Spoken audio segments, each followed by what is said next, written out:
You are listening to Spaceboy Universe. Here are your hosts, Spaceboy and Surlana. I would start coughing once we got back. Right, I understand. Oop, that's just hot. Yeah, the mics are kind of hot, so yeah, usually you're telling me closer, closer, and I'm like, get it away, get it away. No need for you to get that close. Good. All right. Anyway, so what happened was, I opened a Word document and I put some links and I typed and copy pasted just a few things, not a lot, maybe 2 pages worth, and I saved it to my personal external drive. Brought my external drive in here, brought the show notes up, it says, no, they're not there.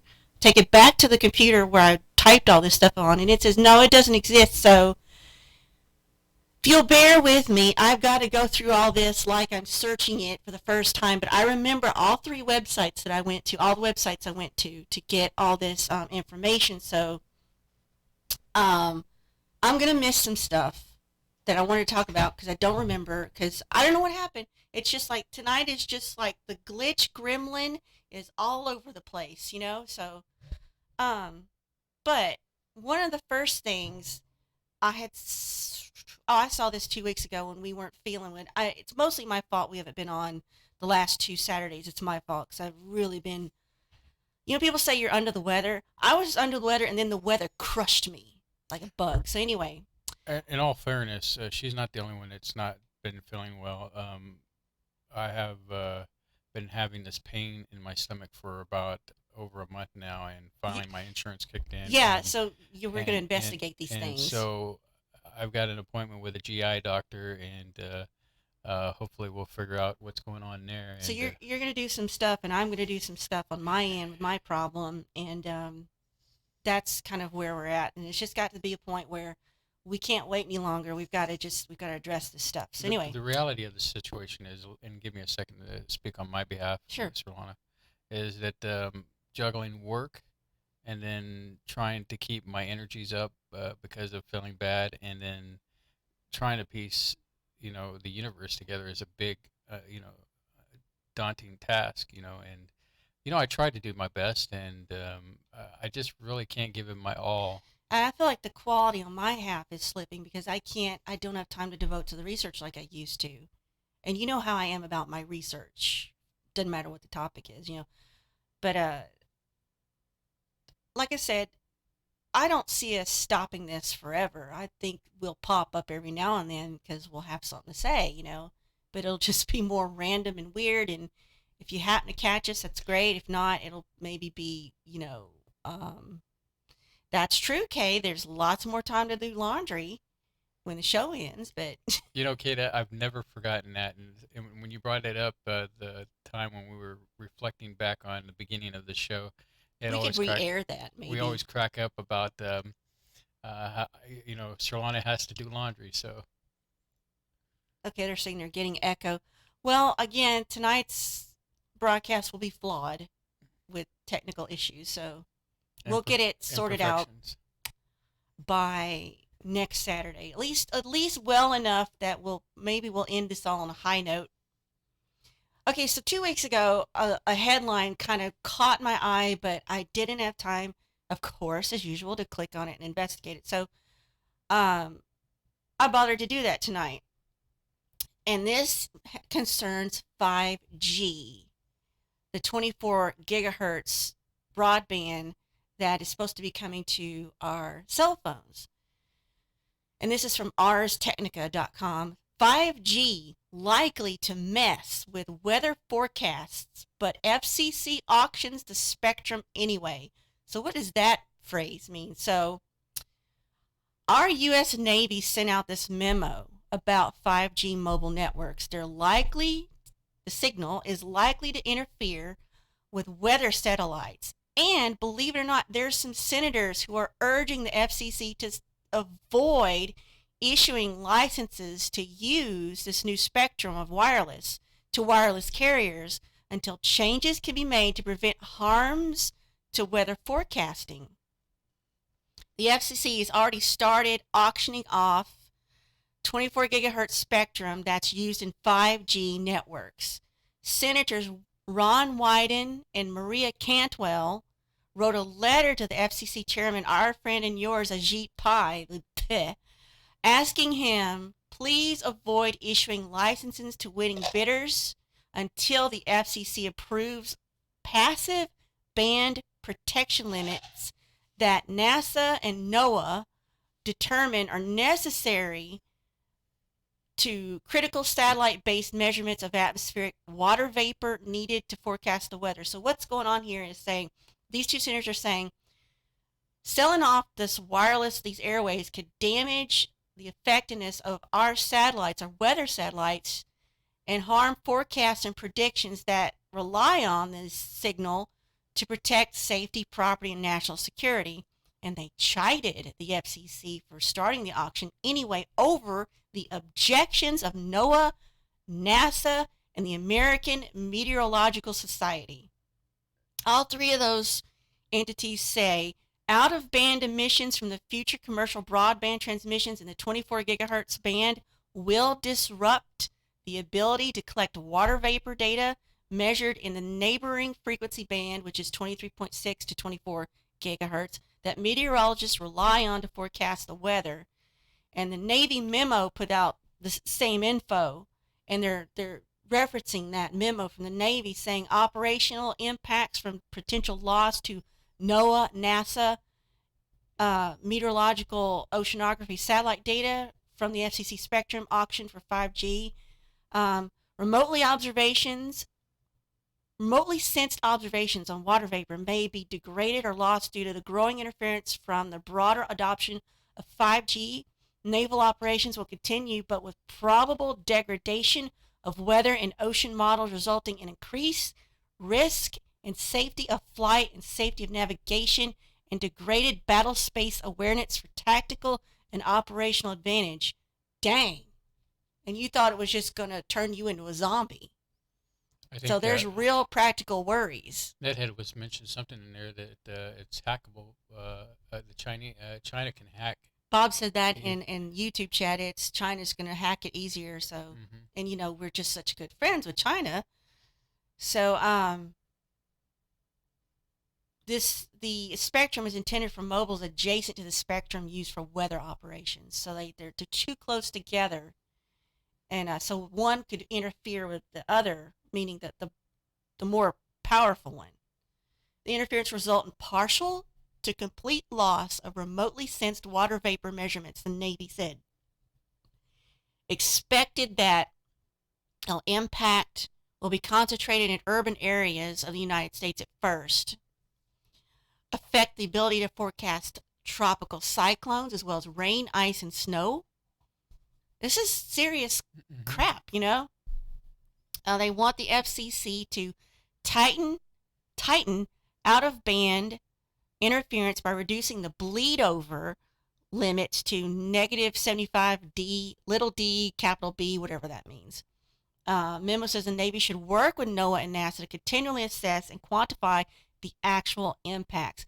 But from what I infer from all this is the FCC's giving a big finger like, let the games begin. We don't care. Let the Hunger Games begin. Yeah. That could be. But it's good. One, it's good to know there's actual senators aware and they're fighting to get FCC to do the right thing. So it's not just them. Numerous scientists in the U.S. and elsewhere, and several U.S. federal agencies. So there's other federal agencies on this have warned allowing communications in the 24 gigahertz band at the interference level permitted now by the FCC would substantially impact the accuracy of weather forecasts crucial to the Department of Defense, public safety officials, commercial fishing industry, farmers, and millions of Americans who depend on accurate forecasts of floods, hurricanes, winter storms, and tornadoes. All of the things that we get to experience here except for winter storms. We get everything else. So if we don't see that coming, we're screwed. And again, they don't care. So, and this goes on. It's got charts and graphs, and that goes on. But I just wanted to find out what that particular thing was all about. Now, this is all tonight about sad news. Let's get all the sad news out of the way. So there's that. That's a concern, not necessarily sad, but it's sad that the FCC is such money-grubbing. Well, I want to say the ultimate sad news, especially for Texas, is some city slickers up in Chicago bought out a big portion or shares of Whataburger, and so it's got all the Texans up here up and down because Whataburger, after 69 years of being a family-owned business, decided to sell at least a little bit over 51% of their shares. I don't understand that at all. To some hedge fund up in Chicago. Some Yankees own Whataburger, a Texas tradition. I don't get that. Were they losing money? Did they need it that bad? Was I not buying enough hamburgers? Or here's what I worry is that they'll take it and the Whataburger will go national. And they'll screw with it. And at some point, it'll just go bust. You don't understand if you've never lived in Texas or you've never spent any significant amount of time in Texas. Whataburger is a Texas tradition, and they've always been dang proud of it. And that's the point I was trying to make. Dr. Pepper is also sort of like a Texas tradition, and they're deeply tied together. The Whataburger's Dr. Pepper shake, and it's gotten so far as Whataburger has products on the grocery store shelf. They have their own ketchup, their own mustard. Mm-hmm. Some condiments have made it to the grocery store shelves, at least here in Texas. Spicy ketchup. Spicy ketchup.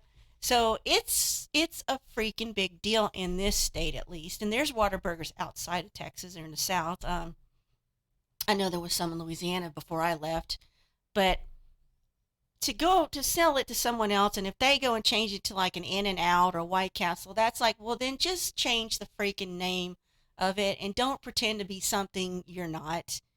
I just worry because I just discovered Whataburger's chicken poppers, and I'm like, dang, these are pretty decent. I like being able to eat something other than a burger there. Their fries, you cannot beat Whataburger fries. I think their shakes are pretty decent, but that's not what they're known for. But yeah, that's really sad. So I'm irritated. I'm not a native Texan. I didn't grow up here. I just sort of fled here in 2004 and made it my home. But I appreciate Texas things, Texas traditions, and things that were born and made in Texas. And I hate to see them go away. So you actually like some things here in Texas. Oh, yes, of course. I'm very grateful for Texas. I'm very grateful for Houston and the city of Webster when I lived there. I had to go somewhere. Keep going down that list of gratefulness. I had to go somewhere. You know, next thing you know, here we are. But in more sad news, and this is what I wouldn't, you asked me what's wrong, and I wouldn't tell you, I said I'll save it for the show. ThinkGeek.com is shutting down, and that's a shame. They just built a store up in... Physical stores will remain open. Okay. After 20 years of serving the nerds of the internet with a wide variety of geek-related merchandise, ThinkGeek will officially close down its website, and it's migrated its operations over to its parent company, GameStop website instead. Well, there it goes. It's dead now. Meantime, they're holding a 50% off moving sale if you pop over there. A GameStop person said, well, we provide that it's...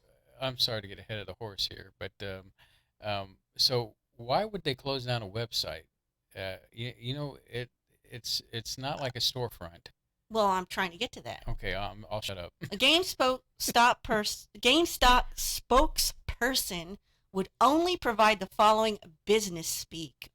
The company is engaging in a strategic business transformation initiative to build the GameStop of the future, and as part of that effort, we have made the decision to reorganize our ThinkGeek business by streamlining the operations of our ThinkGeek.com e-commerce platform by transitioning it within our GameStop.com omni-channel platform. That meant nothing. That's like reading Shakespeare to me. Like, what? So it sounds like they're taking it and they're pushing it over here.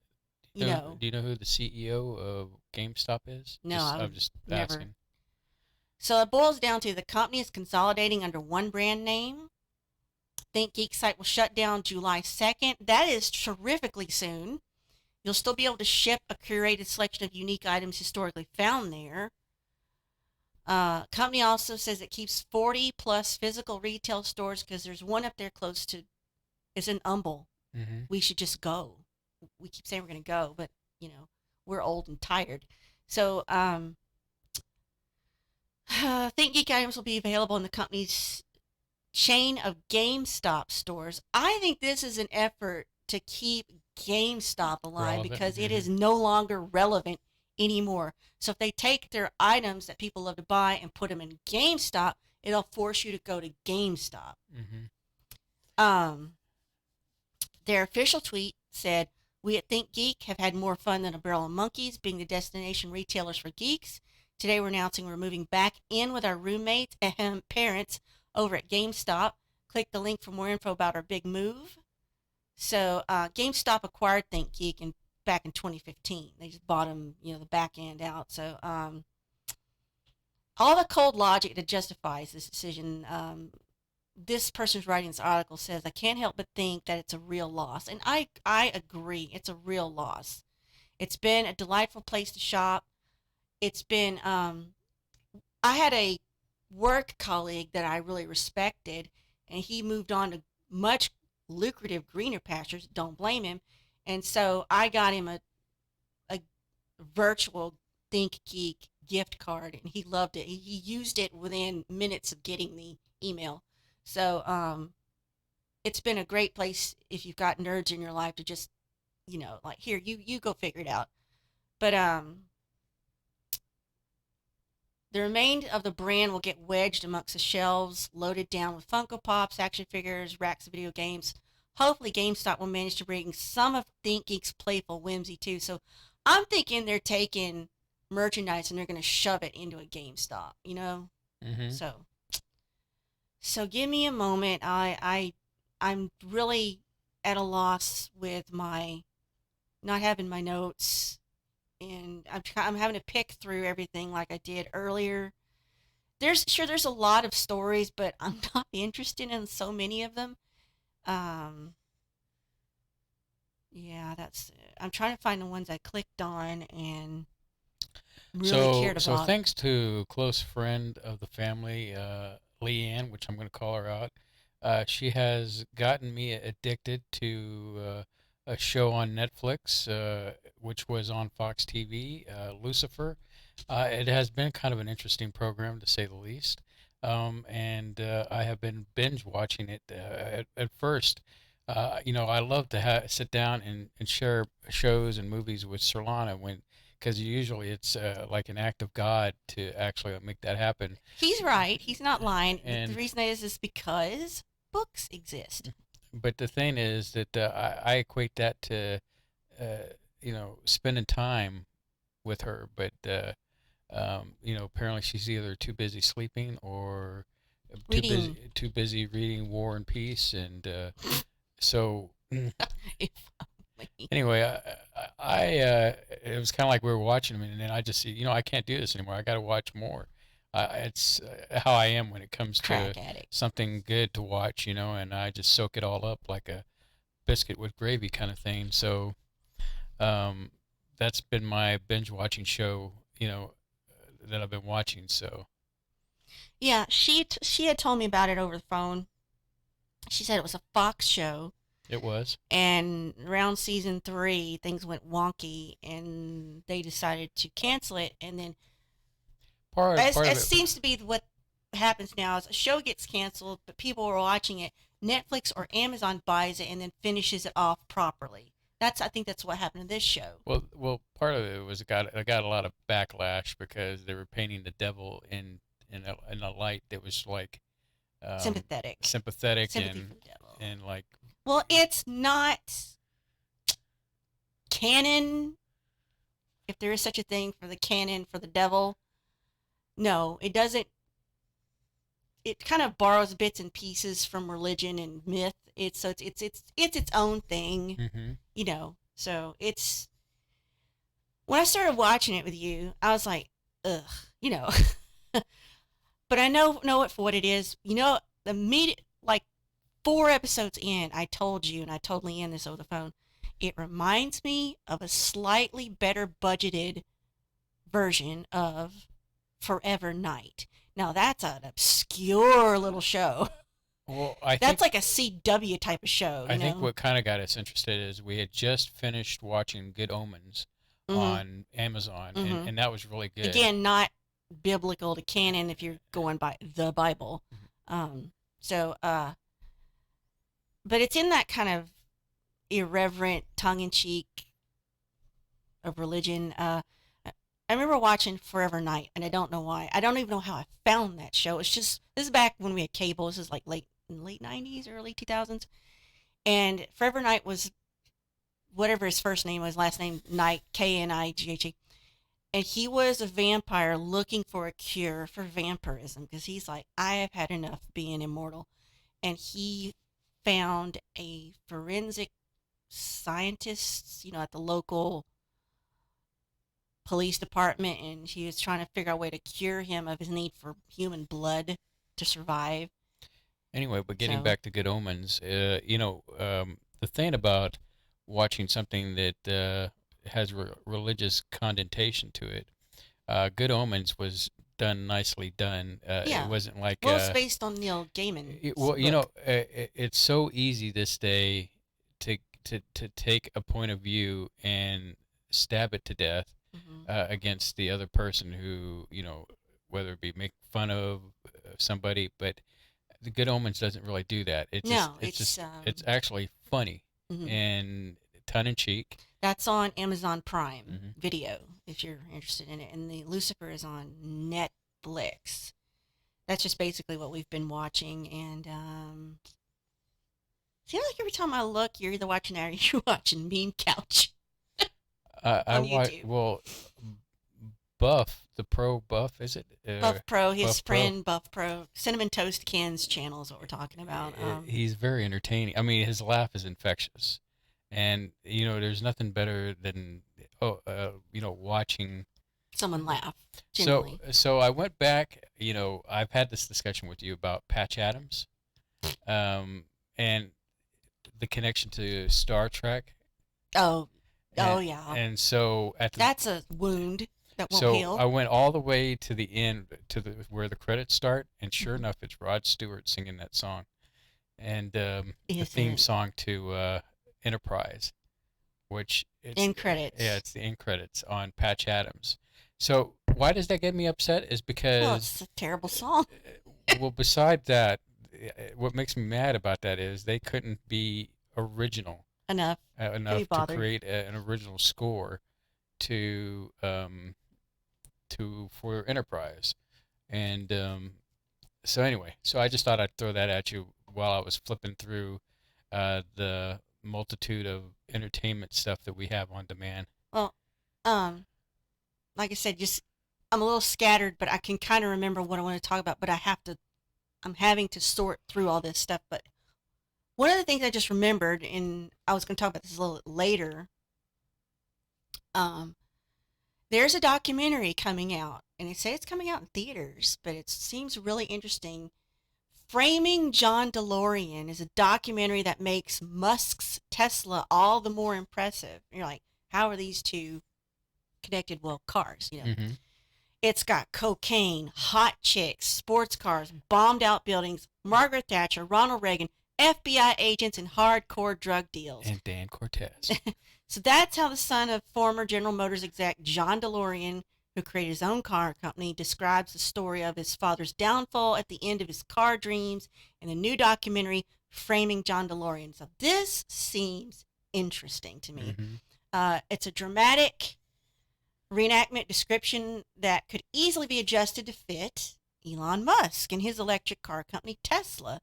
So for that reason alone, I'd like to see this documentary and try to make these connections. Well, I've always heard that really it was the car companies trying to put them out of business because, they didn't want new competition. Well, the comparisons to DMC serve a boost to Tesla's perception and reputation. So, Framing John DeLorean, they say it's out in theaters Friday. Let me see what the date of this is. What is the date? It says 1 day ago. Okay. So maybe that was yesterday? I don't know. Maybe. Well, yesterday was Friday. Yeah, maybe it's only in limited theaters. So, but basically, it's out in theaters. I don't think I've ever gone to a documentary movie. Well, I take it back. I did go with my dad when I was a kid. We saw the Beatles, A Hard Day's Night, Okay. at the movies. It features plenty of reenactments of auto executive DeLorean, played by Alec Baldwin, not my favorite. And it's an examination of the man's almost impossibly cinematic life and that of his ill-fated car company, DMC, the company that, as we know, fizzled out in 1982 in the most epic way with a federal drug bust, arrest, and trial for getting tangled up in cocaine trafficking to fund his dying car company, Of course, which is kind of epic. It didn't take too many years after that for the car to make a big comeback. Yes, so they're saying comparisons of DeLorean's eccentric billionaire and his car company aren't new. I can't talk. See, this is another reason we got to stop doing Put this. the word "the" before that word. The comparison. The comparison between DeLorean and Musk aren't new, apparently. there's been questions point blank that says, is Tesla the next DeLorean? Both men are considered visionaries, have intriguing personal lives, have single-minded determination. Both produced a different type of car despite the pressure of the status quo to try to kill it. So I think this would be interesting. Neither Tesla or Musk are mentioned in this documentary, as that's before their time anyway. So no one has ever one thing, Joyce said after screening a film of Framing John DeLorean. It stopped short of taking a deeper look into the car industry and how DMC shaped automotive land. It's more, I guess, about him, not necessarily the company, DMC. But Tesla's sort of taken over this title of, first American car company based in California with longevity and potential. And in those statistics, there's a picture, a black and white picture of a first DeLorean, and DeLorean could have been a Tesla. Only 9,000 DMC-12s were ever made. That didn't stop the car company from becoming a cult classic because of Back to the Future, which turned a DeLorean into a interesting vehicle. Now that I'm older and I understand this, and I know this guy's backstory, and I know about Musk, and I about drugs. When Marty said, you put a time machine in a DeLorean, now I understand his incredulity. I'm like, you took a failing car company where the guy was arrested for drug bust. It seems sort of like, why wouldn't you want to put something, if it's time machine, why don't you want to put something in epic and wholesome, but you use this failing. So I get it now. I get why he said it like that. It's a DeLorean, like it was a dirty word, Well, I thought Doc said he wanted to do it in style. So some style there. So, DeLorean wanted to mass produce his cars. He had factories where he wanted to do this and, pump out cars. And, but, it all went to heck. He was hailed for his innovative stainless steel gull-winged car design. Much as Musk has been described, the Model X electric SUV with its falcon wing doors as the Fabergé egg of cars.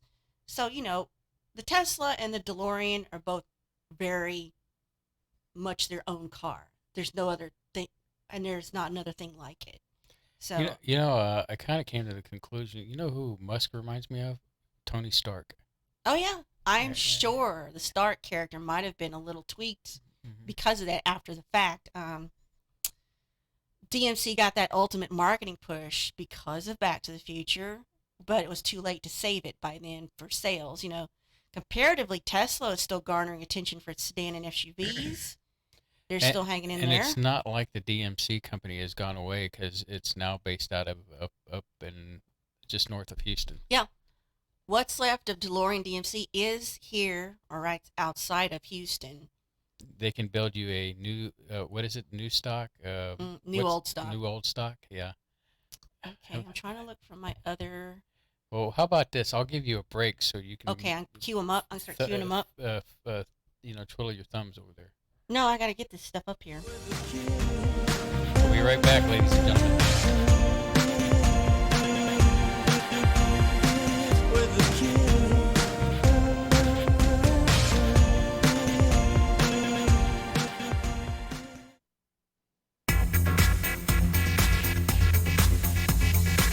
You are listening to Spaceboy Universe on the SVU network.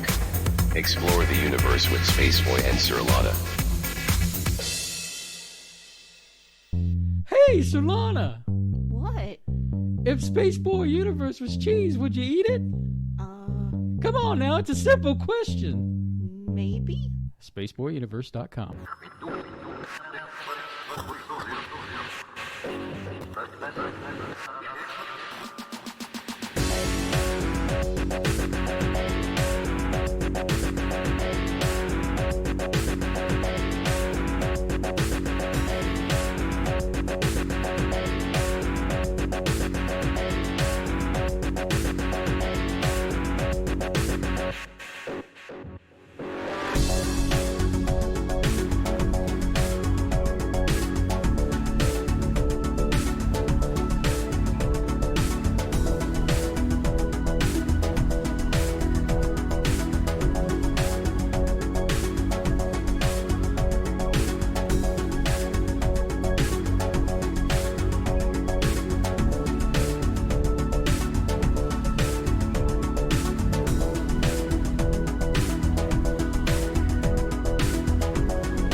You are listening to Spaceboy Universe. Here are your hosts, Spaceboy and Surlana. All right. We're back. I just want to let you know. You good? Okay, that's better. There we go. That's what all right. You want to talk about the thing that's blowing up the internet? I guess. I mean, really blowing up the internet? What are the kids into now? Well, it's not what the kids are into. It's what everybody's seeing. Oh, okay. Mysterious Dobby elf figure caught on CCTV freaks out the internet. All right, so this is security cam footage. It's like maybe mounted to the roof or side of a building, somebody's house, right? This is in Colorado, resident. And there's a shadow. It's in black and white. And the shadow comes across the side of the building between the car and the house. And this weird figure comes prancing along the side between the car and the house. And it's very weird. Mysterious sighting captured by home security camera. A Facebook user, Vivian Gomez, shared it to a social network, picked over 5 million views, migrated to Twitter. So there's a diminutive figure with what appear to be flapping elf ears walking down a driveway into the night, quickly compared to Dobby, the house elf character from Harry Potter, which I've never seen. But she woke up Sunday morning, saw this on her camera, trying to figure out what the heck. She first saw the shadow move in front of the door. Then she saw this thing. Has anyone ever seen this on the camera? She asked. It was a figure picked up on one camera only. She has 2 cameras outside. The other one didn't capture it. Naturally, theories and speculations went crazy as soon as this went out. Theories are it's a lost child to a strange kind of puppet to CGI manipulation. Now, I had posted this on my wall, Facebook wall, thinking it's just a skinny kid wearing shorts on his head doing a silly dance. But they're saying the thing that's a little strange about it is the kid is weirdly skinny. Like, somebody needs to call, an intervention. But, yeah, it's pretty weird the way this thing moves. And so people have been commenting since it's been posted, especially on Twitter, right?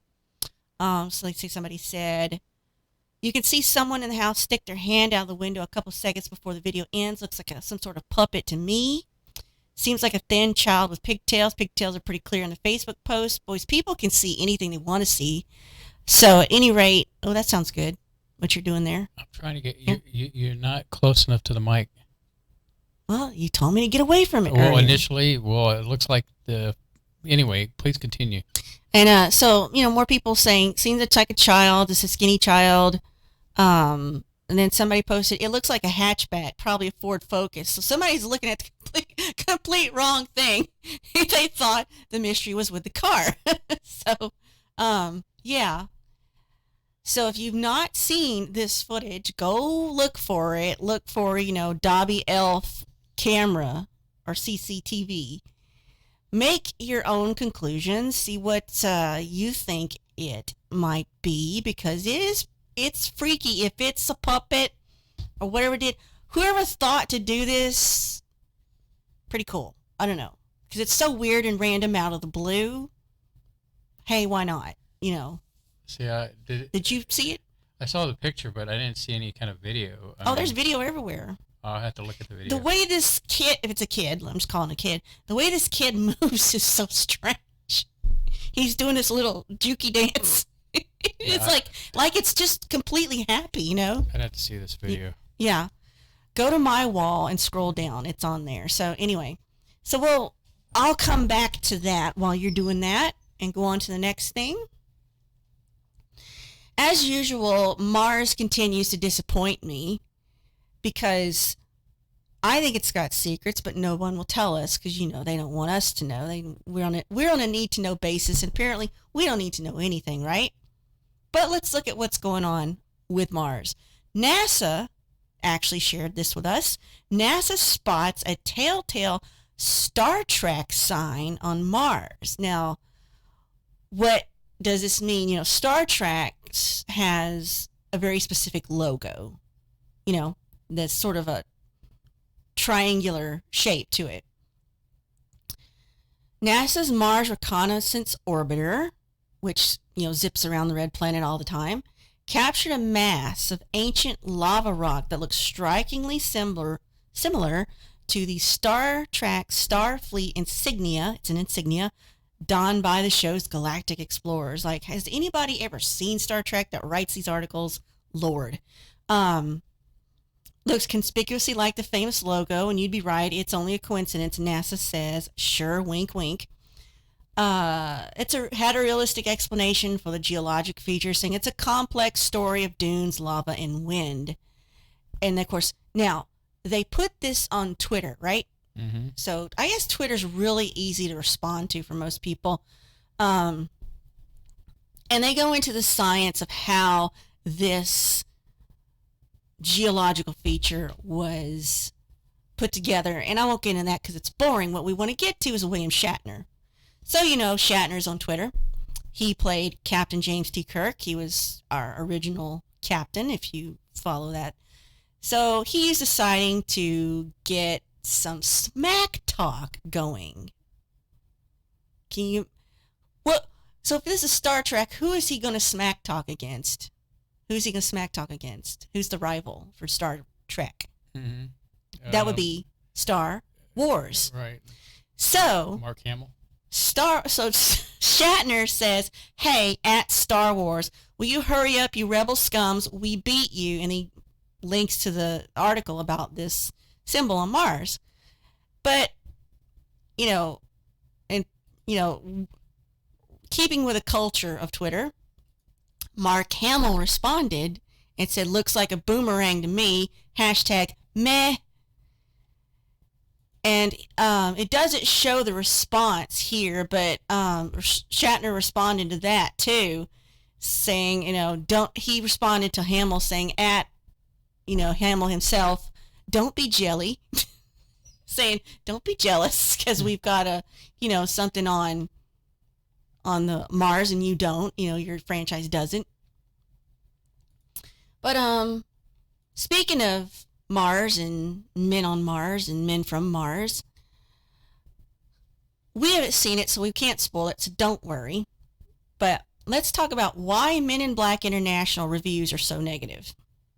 Why are they so negative, Surlana? We can see that, right? Yes, I'm testing. Okay, just wondered if you knew. Okay, it's gone. Yes. Oh, look, you can see things on the stream. Yes. So Men in Black International's out now in theaters. Honest to God, I forgot all about this movie with all the other hype that's going on. So this is a continuation. It's not a sequel. It's just like, let's explore the franchise in Europe. Hey, that sounds good. And it's got Chris Hemsworth and Tessa Thompson. And they pushed for this because of their chemistry in Thor Ragnarok. Well, apparently it didn't translate. So they reunite in this movie, Men in Black International. It also has Liam Neeson and Emma Thompson, two really fantastic actors, which maybe they shouldn't be in movies like this. I don't know. But yeah, so it's got a Rotten Tomatoes review of 31%, which is not good. And on Metacritic, it's a 41 from the public, I guess. The consensus is the film is amiable, but not memorable. Mostly because the chemistry of its leads are not doing much to help the script or the movie. I will probably still watch this. It's something that said, it's worth a watch for those interested in the latest Men in Black or in Hemsworth or Thompson. CGI is impressive, but it doesn't require IMAX to see it. Viewers may find some things to like in this movie, but it's by no means a must-see of the summer. Its misconceived attempt to inject a tired franchise with new life ends up as little more than an empty vessel. So it tries to erase any memory you had of the previous Men in Black movie, I guess, which wasn't that great. All the sprightliness that Hemsworth showed in the Avengers movie and Ghostbusters remake is nowhere to be found in this one. And I put that down to, it could be the script, the writing, or the directing, or all three. If they're not there, they're not there. So they're saying it's kind of a big old mess, and you can miss it if you want to, but unless that's just your thing, they say, oh, by all means, go ahead and watch it. So it's kind of a disappointing, but not terribly surprising, I think. Thoughts? So yeah, I have a thought. I want to apologize to Bev tonight because, I was so busy trying to get this stupid program getting it started that I forgot to wish Bev a happy belated birthday for this week. So happy belated birthday, Bev. Everybody in the chat room, give her best wishes. I'm sure she would love for you to put on the sweet cheeks and wish her the very best. Yes, and we were so buried in our own personal things, we might have missed that during the week when it happened. So definitely happy birthday to Bev. And let me cue up. I'm sorry this is all kind of bummer stuff, but it's just what catches my eye, with these articles. I remember, I don't know how long I've been telling you about, there's this technology coming through like Adobe, but it's not just Adobe, to literally put words in your mouth, your own words in your own mouth. So, yes, I've been looking into. Have you heard of the word deep fake?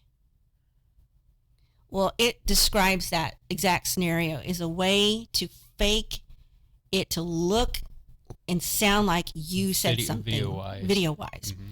So, I'm looking at this article. It says, if you need more evidence that AI-based deep fakes are incredibly scary, we present you a new tool that lets you type in text and generate a video of an actual person saying those words. So imagine there's a video of you out there. Somebody can take this thing and type up what they want you to say, and it will take your image and your voice, and it looks like you're saying it. So you no longer can believe things you see, hear, or read. So is everything going to come down to a taste test to prove things? I mean, but it is Adobe, a group of scientists from Stanford University, the Max Planck Institute for Informatics, Princeton University, and good old Adobe Research created a tool and presented the research in a paper titled Text-Based Editing of Talking Head Video. And this paper says that it shows the methods they use to edit talking head video based on transcript to produce a realistic output video in which the dialogue of the speaker has been modified. Meaning, we found a video and then we typed some stuff in, and now we're going to make you say what we want you to say. Basically. Frightening, terrifying. And this has already started happening. It's happening to celebrities. I think it happened to Zuckerberg, but that's what he gets for looking like a robot. Well, they've definitely used this a lot in the porn community. Not speaking from experience or anything. I'm just read some articles. Sure, you did. You read it for the articles. Yes, you did. Well, all joking aside, I was watching a TED Talk where they were talking about deep. And I had to make sure I wasn't going to say another word there. Deep fakes and how the technology can come together, and where you could do a literal Google search of images of something and compile it could put it together for you. Put it together for you. Why the heck would you want to do this? And then the speaker went on to say that how in the future, an actor won't even have to go out and literally act. They could license his face. His likeness. When he passes away during filming. No, talking about a modern actor. Let's say, hey, okay, Leo DiCaprio decides I'm out of here. Yeah, so all movies will be AI. And so, yeah, basically you'd have AI generated movies. Now, I could read to you how this works, but who cares about that? So videos generated by this tool were shown to a group of 138 people, and 59.6% of the responses, the fake videos were mistaken to be real. That's a little more than half.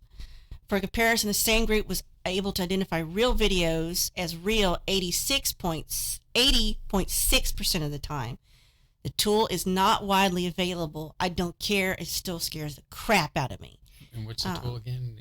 It doesn't say, but it was done by Stanford, Princeton, and Adobe. Mm-hmm. Oh, the project name was Voco. Mm-hmm. Voco. I wanted to get my hands on that because of being able to possibly check into creating virtual shows. We acknowledge that bad actors might use such technologies to falsify personal statements and slander prominent individuals. No duh. Researchers propose several techniques making such a tool harder to misuse, including watermarking the video. But, geez, have we ever gotten around watermarks before? It's obvious that it's only a matter of time before these types of tools are widely available, and it's hard to imagine they'll solely be used for noble purposes. That's what I'm talking about, you know. There's another one I wanted to talk about. Let's see. And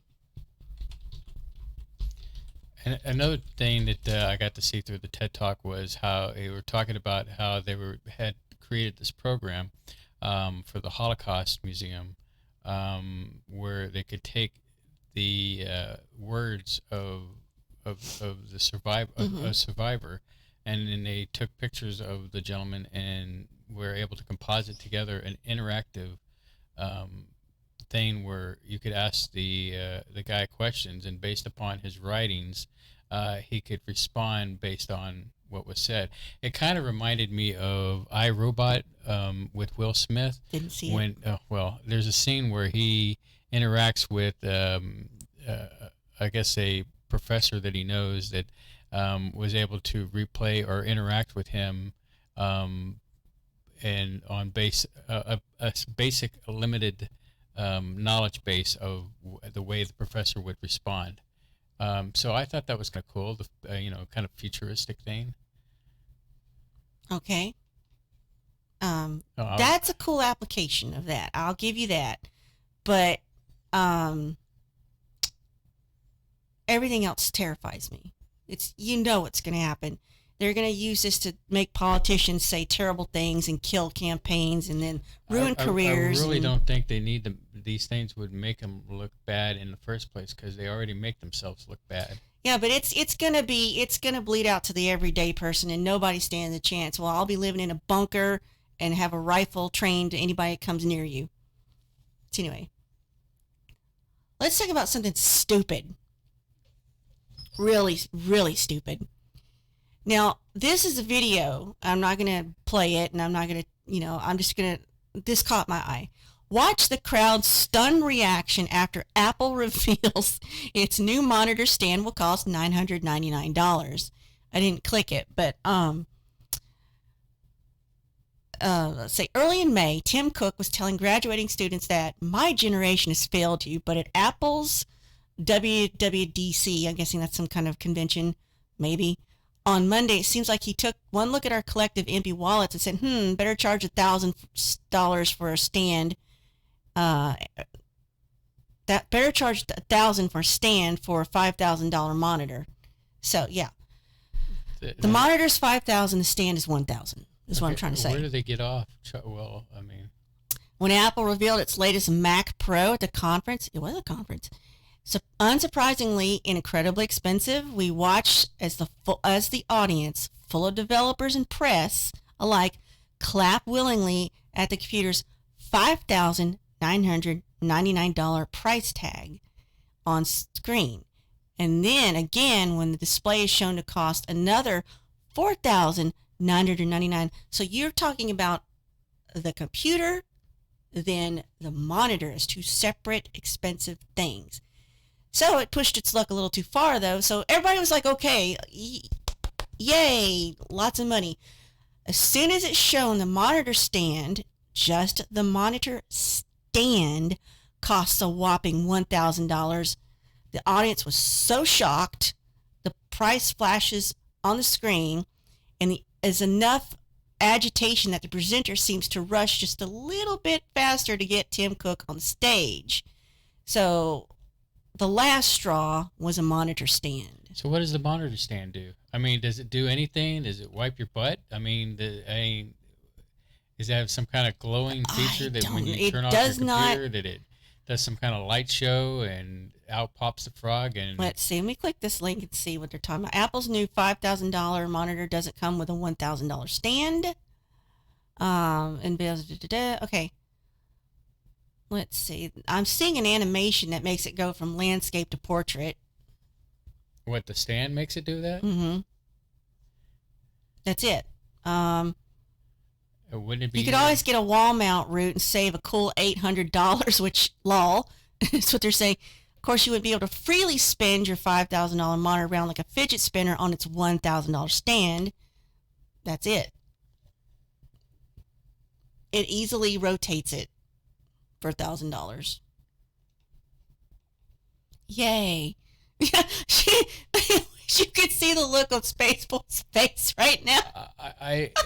It's, I just, It's so worth it. It's so worth it. I just, it's so sad. I mean, thank God Apple has all the money that it has. It's going to be a time when that money starts depleting and they don't have anything else. I mean, the only thing that's going to save them is for them to buy Phones, maybe. buy out. No, the phone business is not. They've saturated the market. They have nowhere to go. They can't go up anymore with that. And so it's just a matter of time before that little business of theirs does not make a profit for them.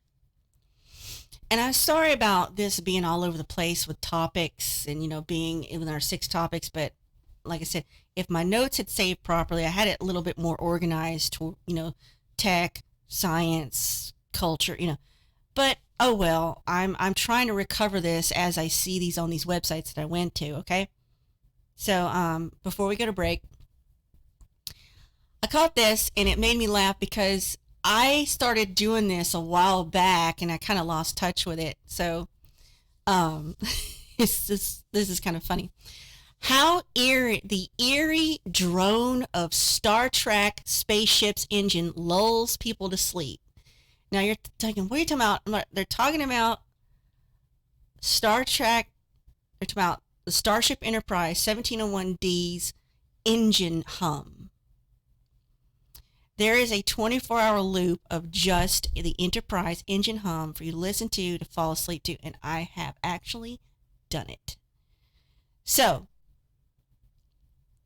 the science fiction sound that has expanded well beyond the outer fringes of the galaxy. Today, common Earthlings can listen to hours-long loops of the Enterprise's incessant, deep, industrial hum. You can hear this almost every episode. You don't even know it. It's Star Trek: The Next Generation. It's when they're on the ship and they're moving, there's just that little, in the background, and it's kind of like... It's the impulse engine. Yeah, but there's something very comforting and soothing and awesome about it. I don't know what it is. Many, like myself, have used this loop to fall asleep to or to help concentrate because it's just a constant noise that never changes. It's a type of white noise, light ambient hums that muffle perturbing, bothersome sounds is what you use this for. This particular Star Trek engine ambient soundtrack was looped and created by a musician and sci-fi enthusiast, Spike Snell, has garnered over 3.4 million listens on YouTube, and it's a variety of his recordings are online, are available there. He started obsessing to that deep rumbling noises, and he felt like it was one of the key aspects of many sci-fi shows is that engine noise.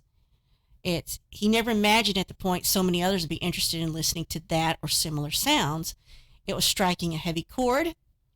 He prints out the very best comments and puts them on his fridge to remind himself he's not wasting his time with his projects. So, white noise really can help you sleep through the night, and for some reason, maybe you just like this particular sound. Maybe you're a fan of Trek, but I've used it. I really appreciate just this steadiness, and sometimes I can listen to stories, sometimes I can listen to ambient music, but even that kind of music will change in tempo and the sounds and the instruments just enough to wake me up and go, what the heck? Whereas this is just, it's very steady engine hum. So I look at, check it out, look for Enterprise engine noise on YouTube and try to fall asleep. All right, Surlana, we'll take a break, and this is your opportunity to leave your seat if you wish.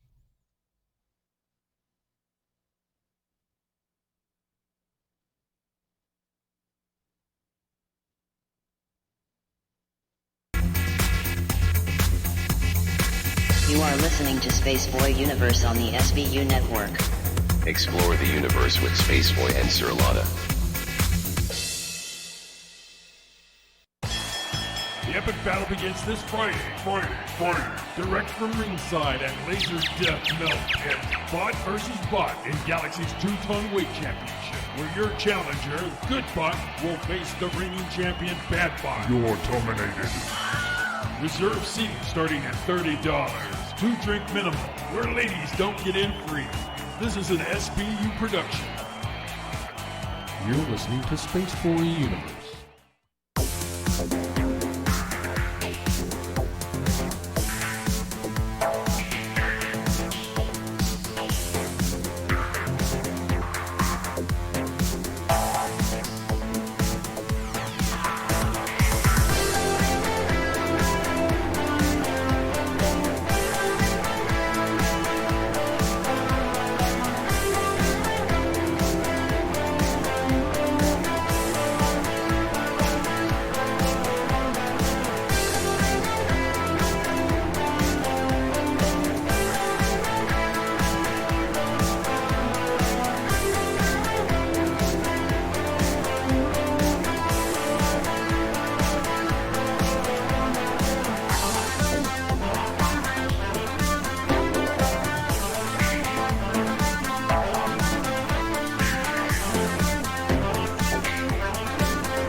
You are listening to Spaceboy Universe.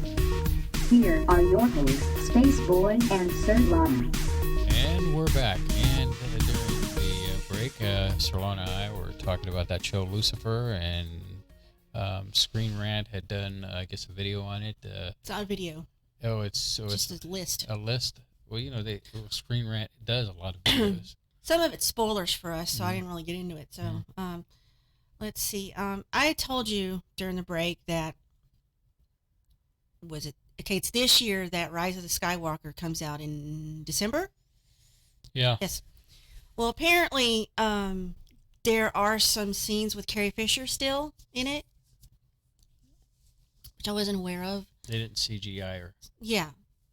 So, it says Carrie Fisher will live on as Leia Organa in Rise of the Skywalker, but it will include some very special scenes with a co-star, her daughter, Billie Lourd.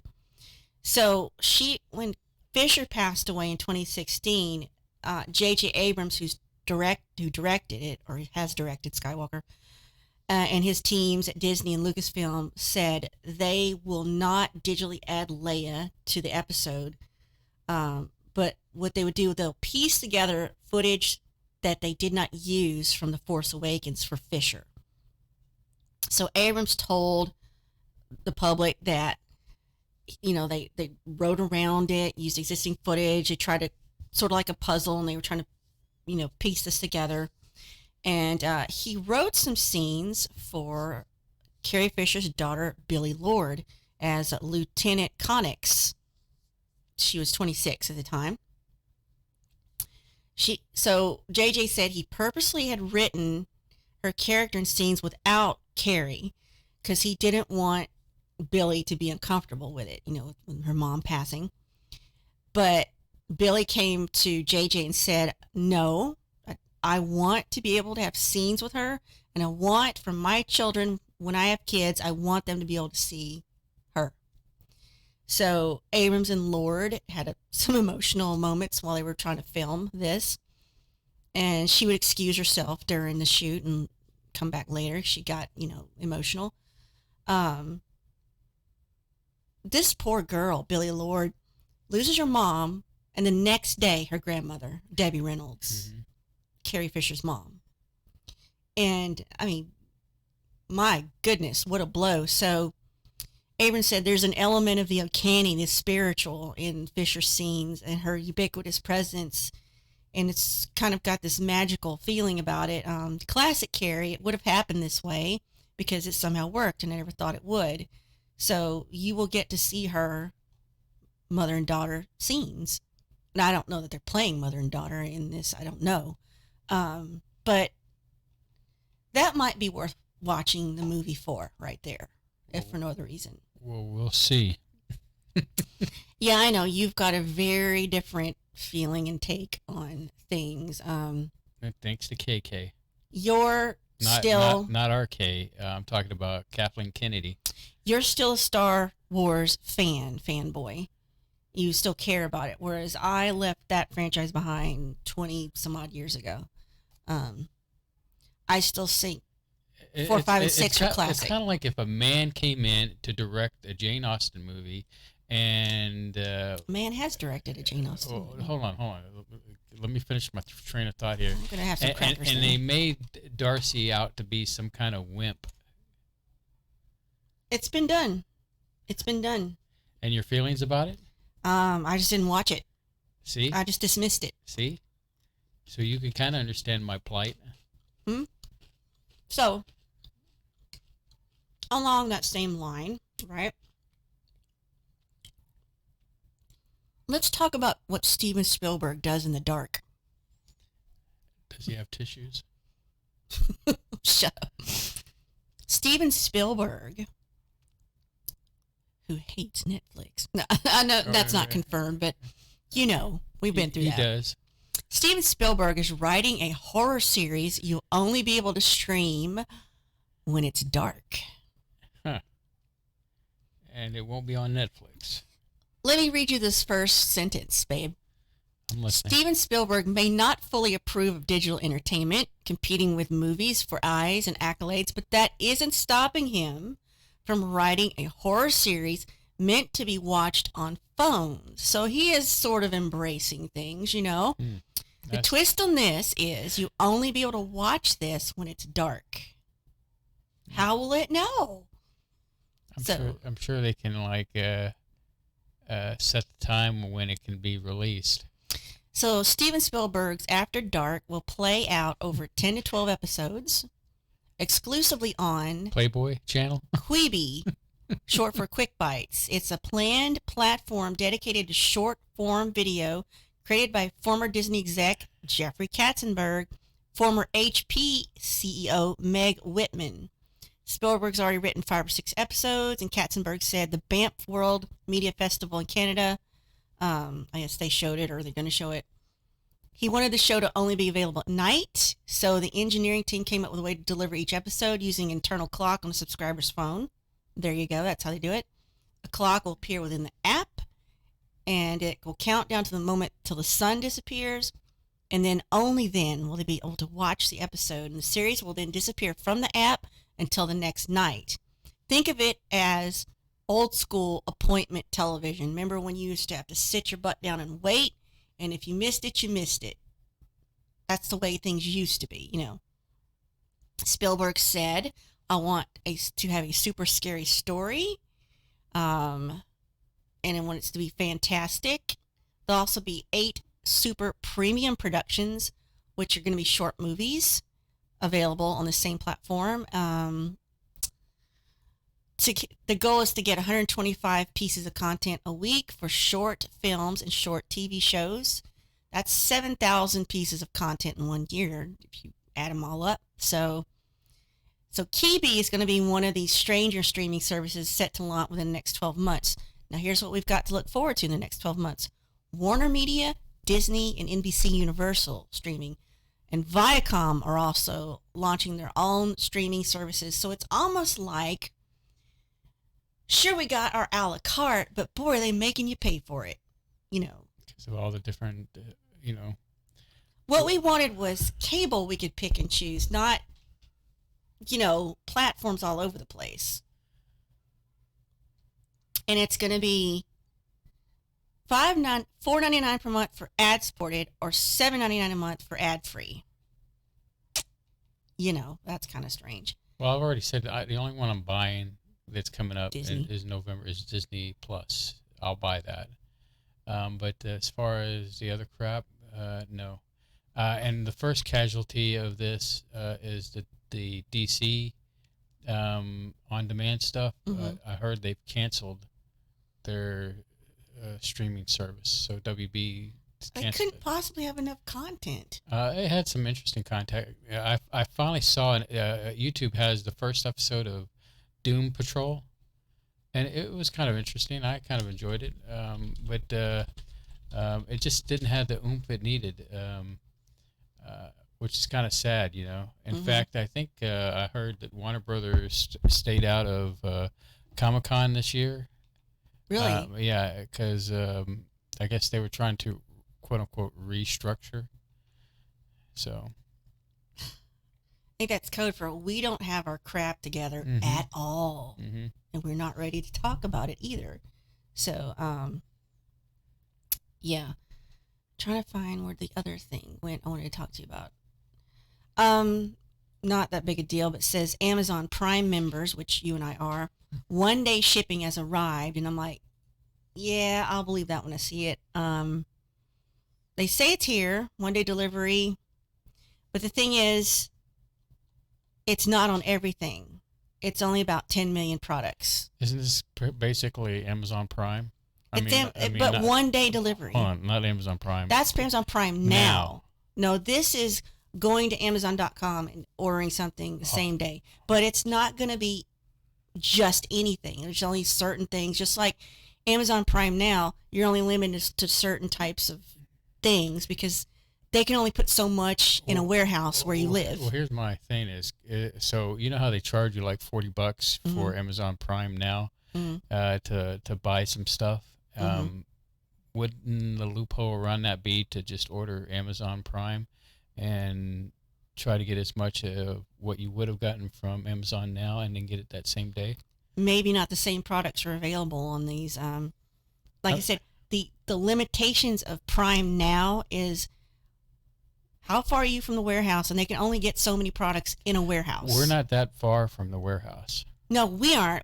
We are lucky. Yeah. Not everybody's lucky as us, because you actually get to track, just like your Uber Eats and your DoorDash. You get to track the delivery of Prime Now.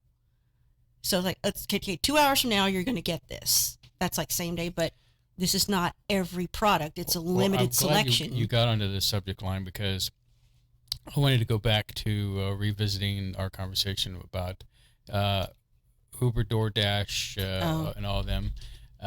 Okay, well, I'm not done with Amazon, but go ahead. Well, go ahead. No, I just want to make sure we circle back to that. I just have my goat. Uber Eats say they're doing this too. You remember how there was a speculation about Amazon going to deliver via drone? Yeah. And they've been saying that for years, and it's been kind of silly. And I said, theoretically, your shipping times would be so much faster, and it would be a low altitude, 400 feet in the air. Now they're saying it's going to happen. They're not saying what it'll be for expedited deliveries. There is regulations on U.S. airspace for craft of this type, right? But they're hopeful that through sensors and machine learning, they can detect static and moving objects, and they can course correct for clotheslines, telephone poles, blah blah blah, right? They're saying it's coming. They can't wait to make these beautiful ultra fast deliveries via drones. I don't know how to feel about it. I don't know if this is a good thing or Reminds me what? of the movie Ready Player One. Yes, which had some darkness to it in a way, Well, the mean drones, yes, but the pizza delivery drones was nice. Pizza delivery drones, yes. I was kind of eyeballing that, but yeah. But go ahead with your delivery rant. Now, if you must. But getting back to this drone thing, you remember when I was looking for a job back in February, I found a job for servicing autonomous vehicles that deliver groceries.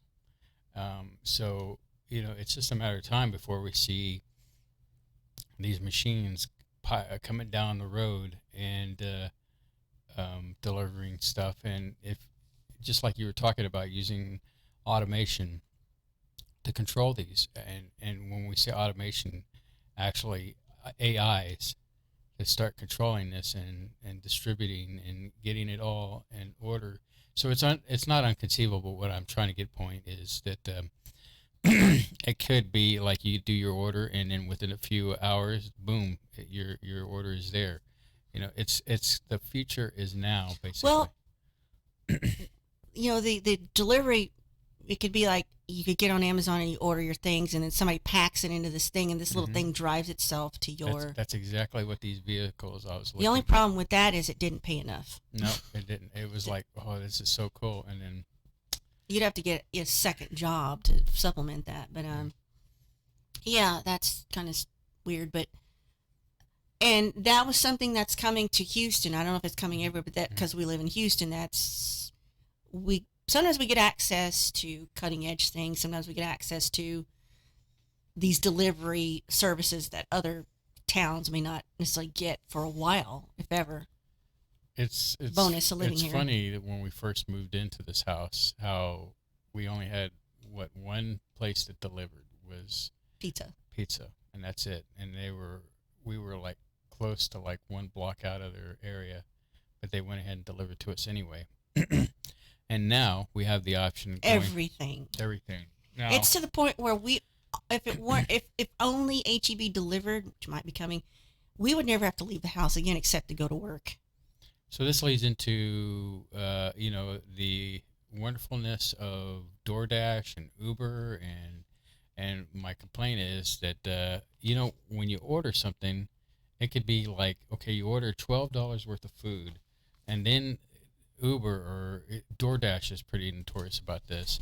They add on a delivery fee, and then they also add on a service fee, which jacks it up about $10-15. And then it's like you get all this done, right?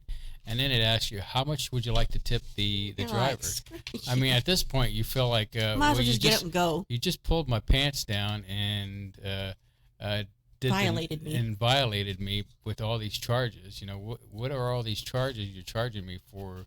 A bean burrito and a G2 Gatorade, you know, and it's like, it's outrageous, these costs, these fees. Mm-hmm. So, and it's not like I wouldn't be willing to tip more if that's what they're trying to do. They're trying to rob me so they can pay their employee some money in case somebody doesn't tip them.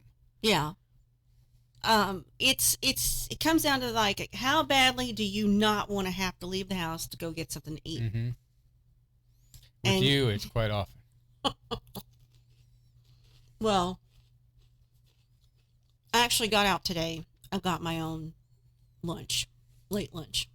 So anyway, that's my complaint about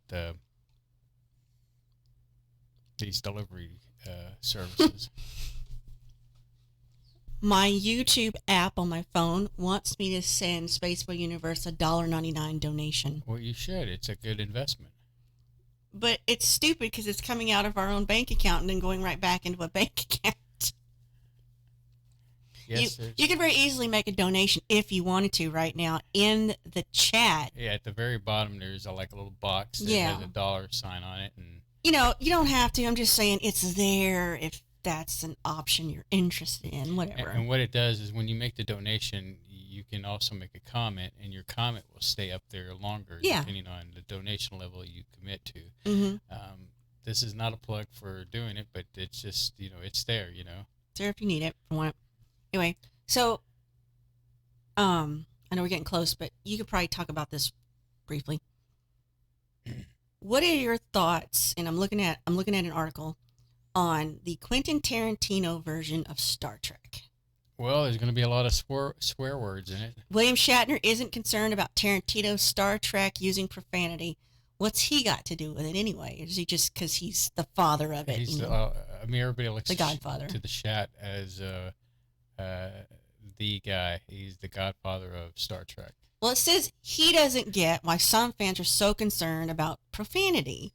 So Tarantino is departing from working on original material and was in fact developing his own Star Trek film, and it's later revealing that Tarantino would not actually be directing the movie himself, and that this guy Mark L. Smith would be handling scripting duties. So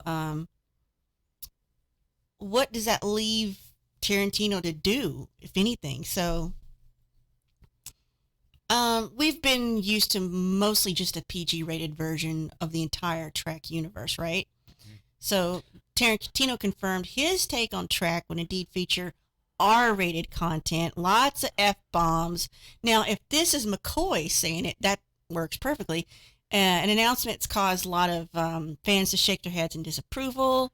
Well, okay, I know you haven't watched any of Discovery, and I didn't even have to say it. You said no. And so not only did we get naked Klingons in Discovery, but we got some profanity in there too as well. So, so it's not like maybe Discovery was priming up the possibility of the future of Star Trek with breaking it in, huh? Yeah, Quentin Tarantino's future of Star Trek. Here we go. In a tweet, Shatner said, "Why are people plotzing about this? It's my understanding that Star Trek Discovery has used expletives in some episodes." Mm-hmm. See his full tweet below. Why aren't people melting down over that? So Shatner said the F-bomb barrier had already been broken in Star Trek by Discovery, where Ensign Tilly's character squealed out a gleeful F-U-C-K in response to an exciting development in the scene. Mm-hmm. So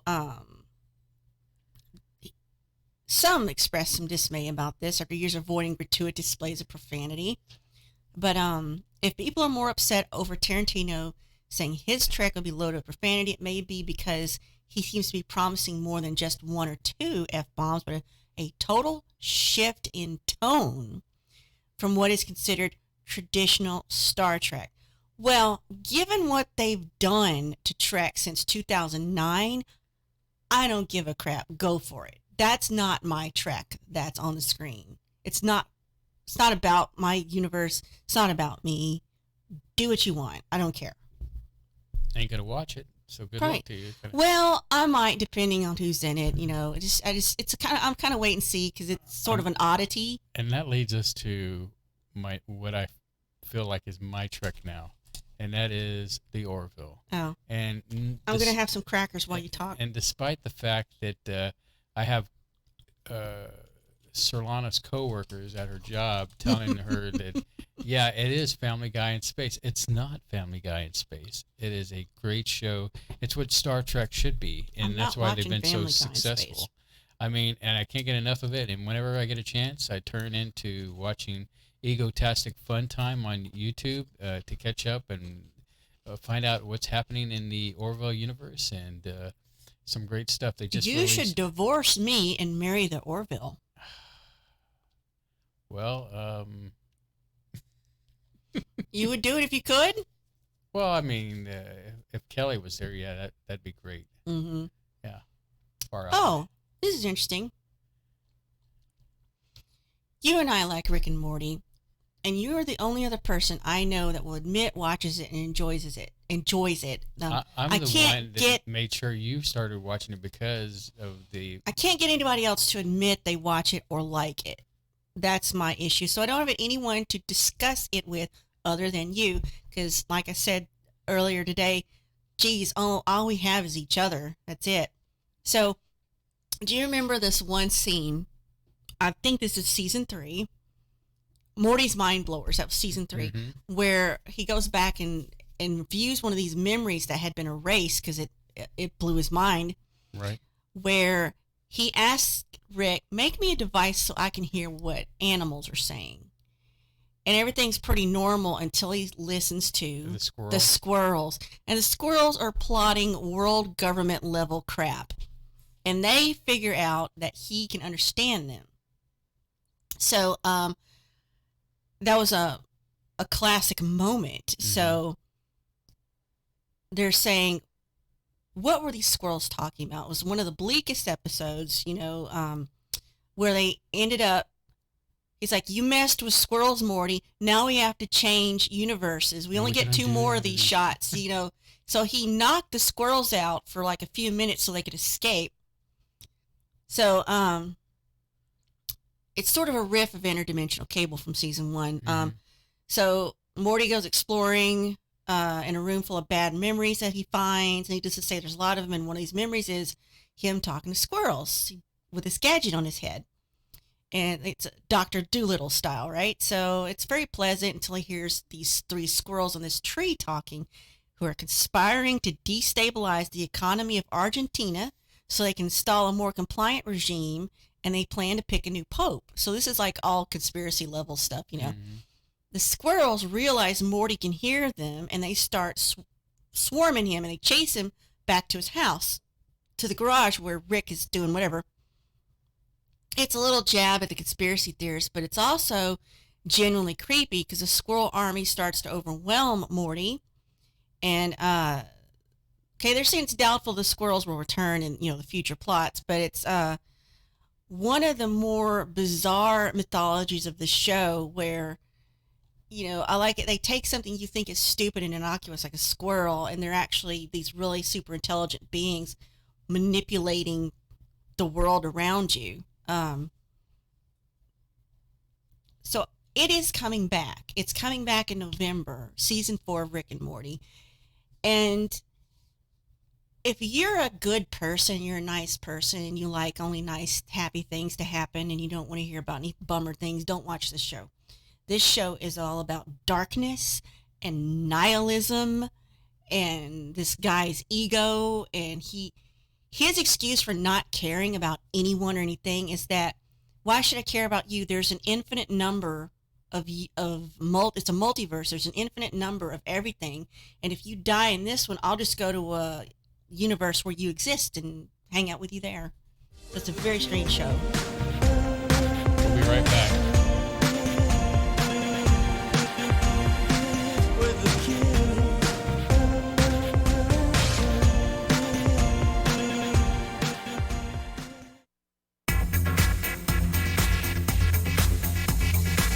You are listening to Spaceboy Universe on the SBU network. Explore the universe with Spaceboy and Surlana.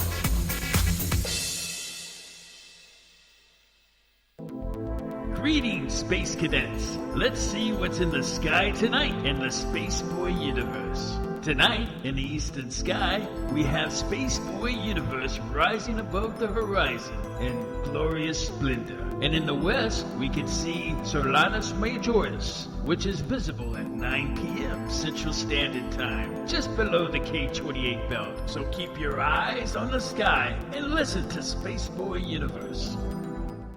I'm Solaris Blurvid, and I'm listening to Spaceboy Universe.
You are listening to Spaceboy Universe. Here are your hosts, Spaceboy and Surlana. All right, we're back. Yes. And it looks like Surlana has opened up the phone lines, which is 713-701-5214. Yeah, there's that number I was missing. Yep. 713-701-5214. And I just lost. There it is. Okay. Skype just went across the Are screen you good and died. over there? Yeah. So while we do that, what is that thing where, what's it called when you hear something or you see something in passing, and you're like, oh, that, and then some time goes by, and then it comes up again without you, doing anything. You're like, oh, it got mentioned again, or I saw this thing, and then another little bit more time goes by, and then it comes up again. You're like, I forget what that's called. Serendipity? No. Anyway. Deja vu? So I kept hearing references to a movie, a classic movie, just like mentioned in passing or see it in a headline, and that is Some Like It Hot. And it's still considered the funniest movie of all time, and I have to agree. It's still in black and white. It had Tony Curtis and is it Jack Lemmon and Marilyn Monroe. Yes. And they're saying it's amazing it's still considered because look at our culture today and how if they tried to make this same movie now, it just wouldn't fly. There would have to be consequences and lessons learned and blah, blah, blah. Me Too movement. You know. Stuff. Yes. So why is it topped the polls for best on-screen comedies? This is a Billy Wilder film. I think some of the other ones that Wilder's made that you like these too. It's got Marilyn Monroe, Jack Lemmon, of course. They're saying it was structured meticulously with the elegance and an Olympic figure skater. It's a consummate screwball comedy.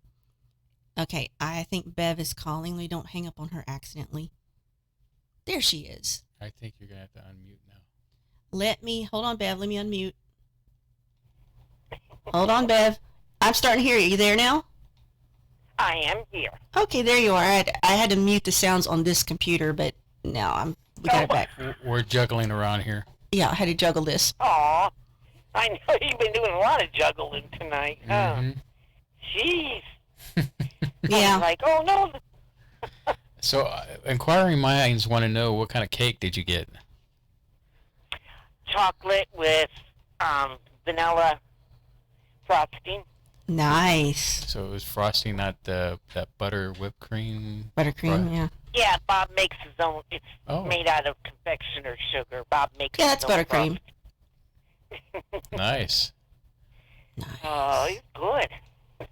I guess he's a keeper. I'm gonna have to. Huh? I said, I guess he's a keeper. Yeah. No one else would put up with him. Surlana would probably say the same thing about me. Of course, he always jokes and says, "Oh, please take her away." I told him, I said, "You'd be lost without me, and you know it." Yeah, Surlana's line is, well, maybe your next wife will do that for you, or blah, blah, blah, blah, blah. Mm-hmm. That is. And I say, there is no next wife after you. Yeah, Bob says he had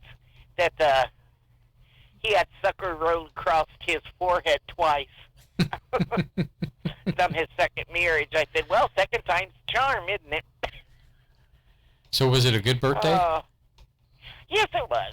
Good. It was. Good. And I got myself another car. Oh, really? Nice. Yeah. My great niece, God bless her, she was selling her 2001 Bonneville for $900. Huh. And she says, for you, Aunt Bev, I'll sell it to you for $700. Well, that was nice, niece of her. Yeah. So we made our first payment on it out of my check, so now we only owe $500 yet.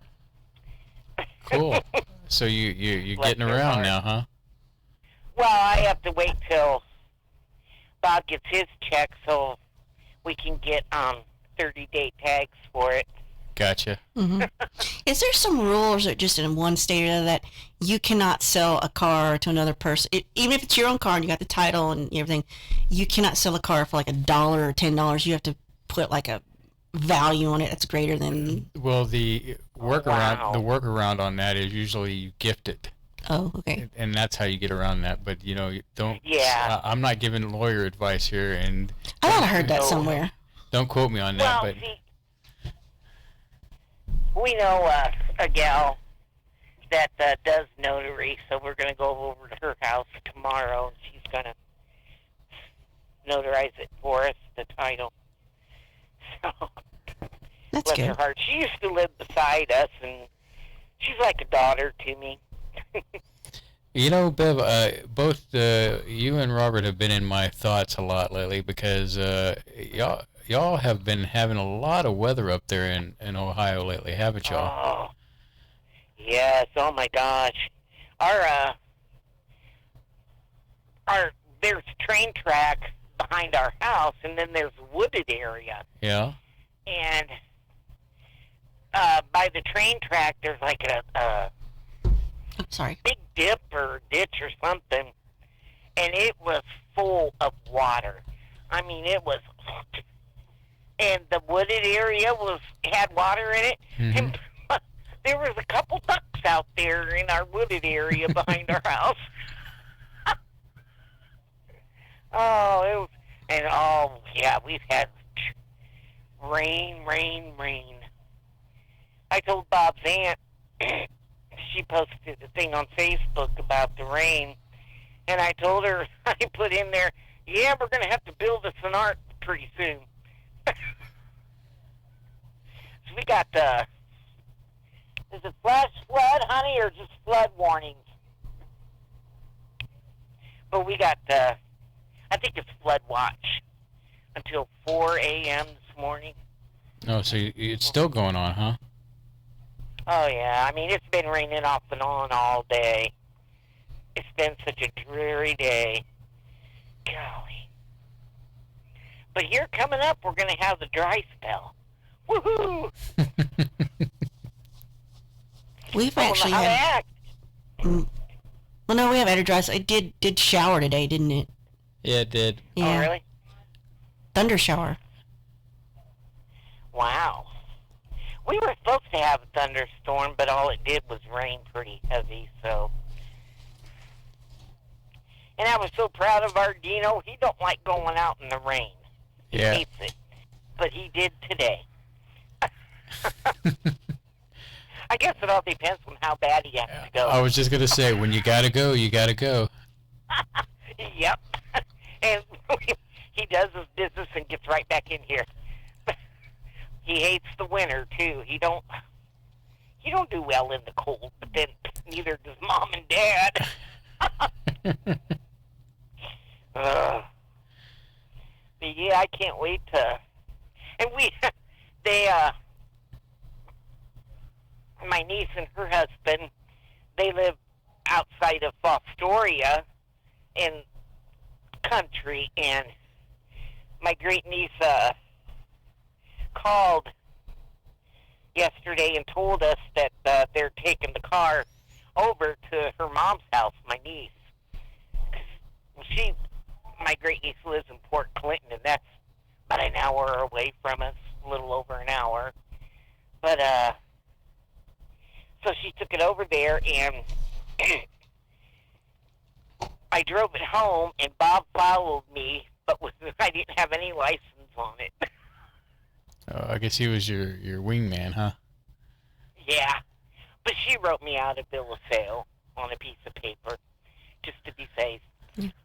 So, hopefully you didn't have any trouble finding the stream tonight. I mean, we were kind of like trying to get it together at the last minute, and then YouTube would not cooperate. And I'm sure Surlana will agree that I become, she looks for a Snickers bar because I'm acting like a drama queen to get this Oh man, thing that would have been so good to have a little Snickers.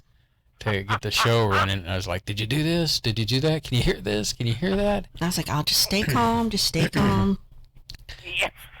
And I mean, to be honest with you, I don't think I even have the outro music for the show. I haven't even looked. I know I was able to get the breaks in over here on this computer, and I guess that's life. But I guess you're hearing us pretty good, right? Oh yeah, I'm hearing you fine. It's Good. coming in good. Awesomeness. Well, see, I figured it out why I was getting such an echo is I had the speaker on the chat room and on YouTube. Oh, I see. That's what I was doing. So I turned the speaker down on the YouTube, and now I don't have the. Yeah. Well, I had a blonde moment. we most likely will end up here again next time, I guess. I don't know. We've got 2 more shows we're going to do solid, and I know. and I know everybody's sad about that, but Yeah. there comes a time. Every king has its reign, and Yeah. but that doesn't mean that we won't do some creative projects for YouTube and Free us up now. It'll free us up exactly. We've been doing this 9 p.m. Central Standard Time for almost 4 years, and we've been consistent. It just and it hasn't been until very recently in years that we've taken a weekend off or whatever, and it's nice to actually go to bed at 9 o'clock and just get the rest that we need, and recharge for work for the next week. So we'll take some time off in a way that's we'll still produce stuff that people will get to see and be a part of and have chat. Oh, that's cool. So it just the way the universe is on Spreaker and all that, it's going away. Mm-hmm. And we'll save some money doing that too. There's some tools out there we can use even for chat and voice chat. They're free that we could be using. That I'm thinking of one that's web-based for all of you. You don't have to actually download anything, but for us, we can download a desktop app of it. So, just something out there to stay in touch. And if we do go live with this place for everybody to gather, think about something like Discord, That'd be cool. Mm-hmm. And you'll let us know on Facebook. Oh yeah. The web thing where space cadets who like Spaceboy Universe, just keep tuning in there. I try to keep that updated, and it's not like you're not my friend. It's hey, you can always reach out to me, you and Robert, and and then maybe one day just to answer one of your questions that you brought up. If we're ever out towards Ohio, we'll definitely have to come see you. It would be a must. Yeah. Yeah. We're just a little. It's considered a village. There's only about 1,000 to 800 people. So it's really small, but I like it. I mean, I was born and raised in Findlay, and it's quite a change, but... Yeah, nice. I went from a small-ish town to Houston. It was like shock. Yeah, Well, culture shock. Culture shock, huh? Well, there was definitely more culture. There was more of it. Let's just put it that way. My culture shock is when I went to live in Georgia for a little time, and that was my culture shock, getting out of Texas, far from it, and that is definitely culture. What part of Georgia? Macon, Georgia. We're not Macon. No, it's my cousin lives there. I lived out in Stone Mountain and Lithonia, and Spaces and I were, we lived together at that time, and the stories that we could tell you, it just cracks you up, And I have an uncle that lives in Columbus, Georgia. Oh, really? Yeah, I haven't seen him in years. Now the thing is that I can say I've been on both East Coast and West Coast, so that I've seen both oceans. So that's cool. Oh wow. Yeah, when the chance. That's one thing I've always wanted to do: see the ocean. Mm-hmm. It is maybe something. Someday. I got it is to see something. it by accident, but I got to see it. By accident. Yeah, it was called being lost in Topanga Canyon. We were not lost. I knew exactly where we were going at all times. Well, I mean, let's just say it was unexpected detour, and we didn't know it was going to. You ever notice, Yeah. Surlana, that men hate to ask and stop, or hate to stop and ask for directions? Well, you don't have to in this day and age anymore, thanks to GPS. But yeah, Google Google or We had a Garmin. the GPS. At a Garmin, yeah. But we didn't use it all know the it was time. going to drop us down to PCH Highway 1. We didn't know the ocean was coming. Because, you're getting out of these mountains and it spits you out onto the highway like, boom, there's the ocean, no warning. Oh my gosh. And you're like, holy crap. We were right there, where the Dune Point is. I'm Point sure Dune, you Point Dune, where they talk about the underground structure thing on Jimmy's show. We were like right there, and wow. so that was really kind of cool to make our way down to that and see iconic spots that you see in the movies and people talk about, and but once again, we couldn't wait to get back to Texas, because home is where you hang your heart, your hat at. Yeah, home Where is things where make the heart sense. is. Yes. And the water is drinkable. Yeah. But now, that's one thing I've never really had the urge to do was travel. Now, we lived in Florida, Lakeland, Florida, for about, I'd say 6 months, a little over 6 months, and we had to come home because his dad took sick and my dad was sick, and that was, 30 years ago at least.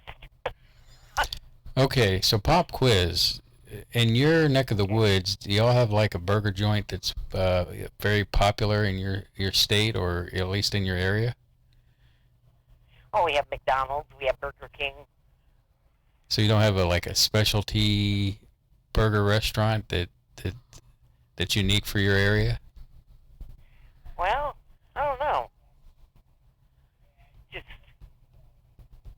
Well, give we it some got, time. Wendy's, I was gonna too. say, give it some time. You'll probably get a Whataburger pretty soon. Now that it's owned from a Chicago firm, so He's not going to really? let this go. He's going to be upset about this made- forever. It's made with water. it's a Whataburger. It's like Whataburger, what a man, Oh, what a burger. What a burger, not booger. What a burger.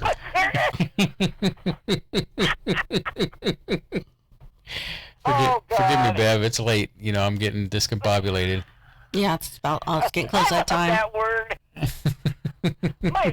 My baby sister uses that word all the time. Discombobulated. It's a good word. It's a good word. It's a real word. It is. It's a funny word. Oh, yeah, Bob's birthday is the 21st, this coming Friday. Oh, but that'll He'll be be 59. slowly, And I just passed. slowly getting there.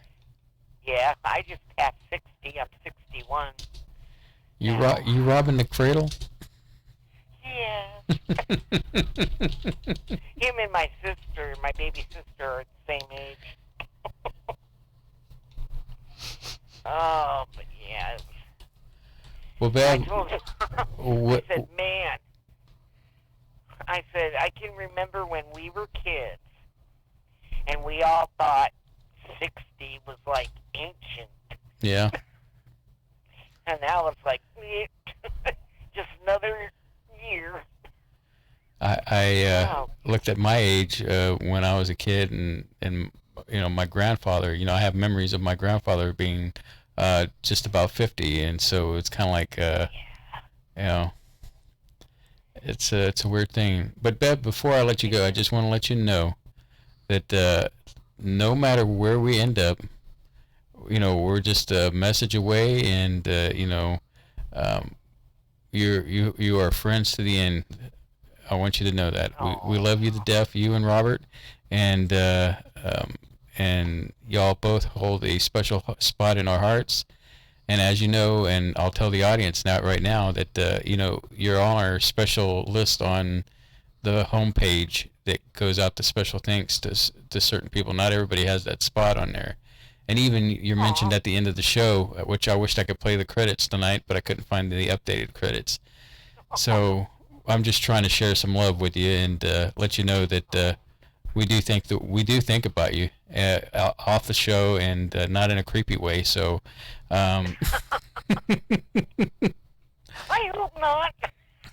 Oh, we think about you all the time too.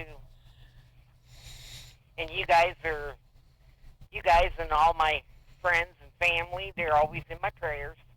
oh, we could use that. So. All right, my dear. Everybody. I guess we'll let you go, and we'll make sure y'all tune in next week. And I guess Bob will be on our list for the birthday wishes.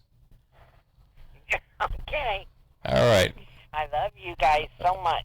Love you too, Bev. Bye-bye. Bye-bye. So What anyway, our thing was.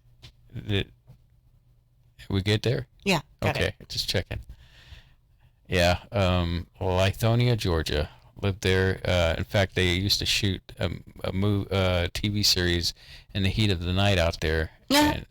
And if you believe Space Sis, we were always at each other's throats during that time. But there were some good moments. I could think of one talking about a roll of toilet paper that will make my sister start laughing.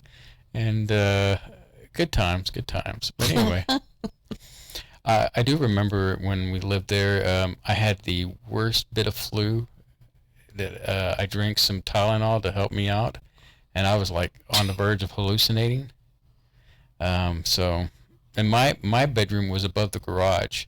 So I don't know if like the demon from Amityville Horror was like in that room with me, but I was pretty sick with the flu once. I don't remember ever having the flu. I must have, but I no memory of it. But your guess is good. The only other thing that I remember getting sick was when I lived in Pasadena. I had some French fries. I guess they were bad because I got the worst food poisoning that I'd ever experienced in my whole life. It's bad when you can't even get out of bed to go make it to the bathroom to deal with it. I just had like a bag at the side of my bed. Oh, yeah, Lord. It was that bad, and I hadn't really gotten in. You know how you get sick and Gatorade is like the best drink in the world. I'm drinking Gatorade right now, and I'm not sick. Yeah, but to replenish the electrolytes in you, I could have used a Gatorade then. Anyway, that's my sick moment, brought to you by the wonderful people of Pepto-Bismol. Gatorade is a lot better than it used to be, though. There's so much more Gatorade options than there used to be. Mm-hmm. It's pleasant to drink now. Still, my top favorite is fruit punch, followed by lemon lime, and then grape. Well, mine is now, they have a blackberry wave I like, and then good old grape.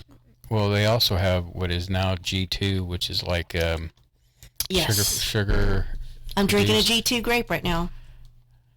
which tastes like, their G2 lines taste like Kool-Aid. Tastes like Kool-Aid. Mm-hmm. Love it.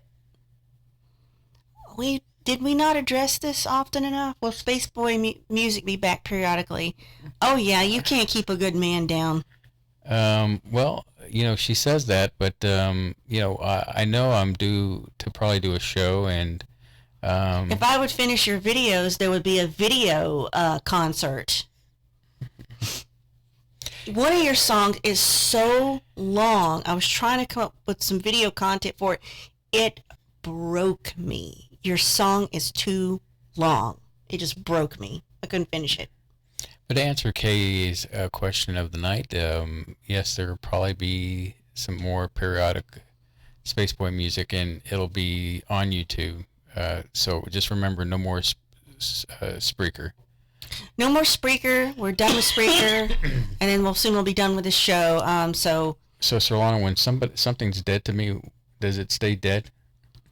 no, you'll continue to bitch about it till you've got it all worked out of your system. Okay. Break time? Is it break time? Sure enough. All right. Give me a second to load this up. It's taking me a little bit longer because of this technique I have to do.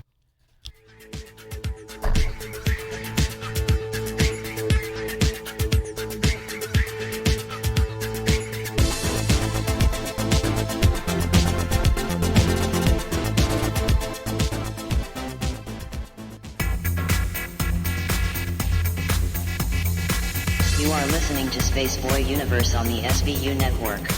Explore the universe with Spaceboy and Surlana.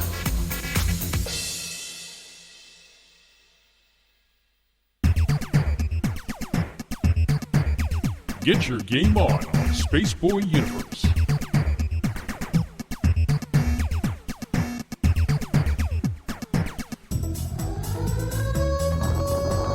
Level up with Spaceboy Universe. No quarters, no problems. Play it at Spaceboy Universe.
You are listening to Spaceboy Universe.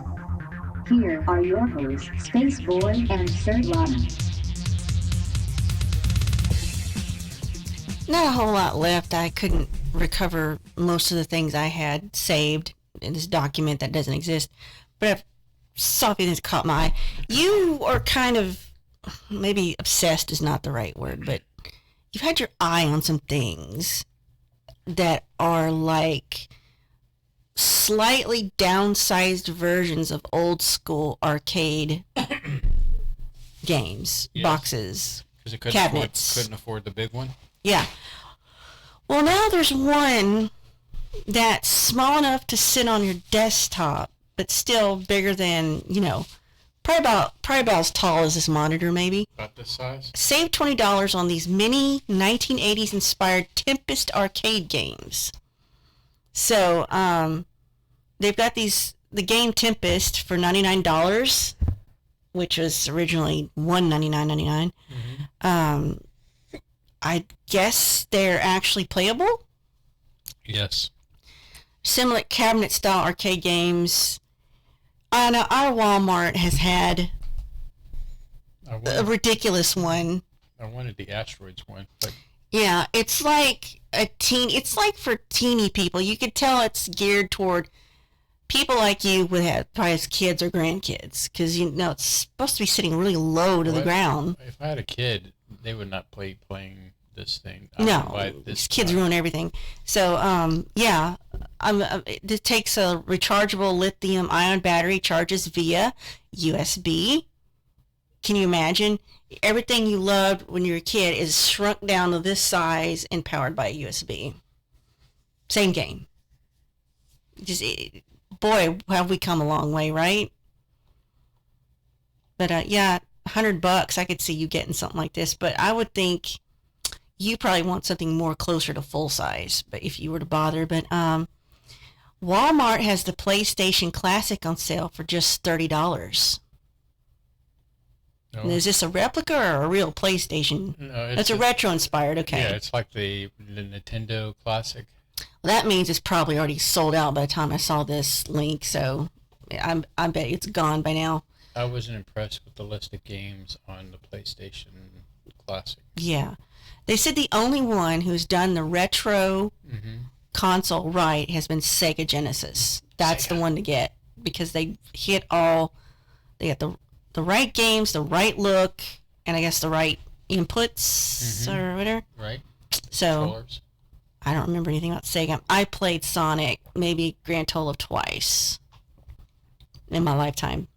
I think the primary games that I played on my Sega Master System was the Street Fighter and Mortal Kombat, because on the Sega they had the blood.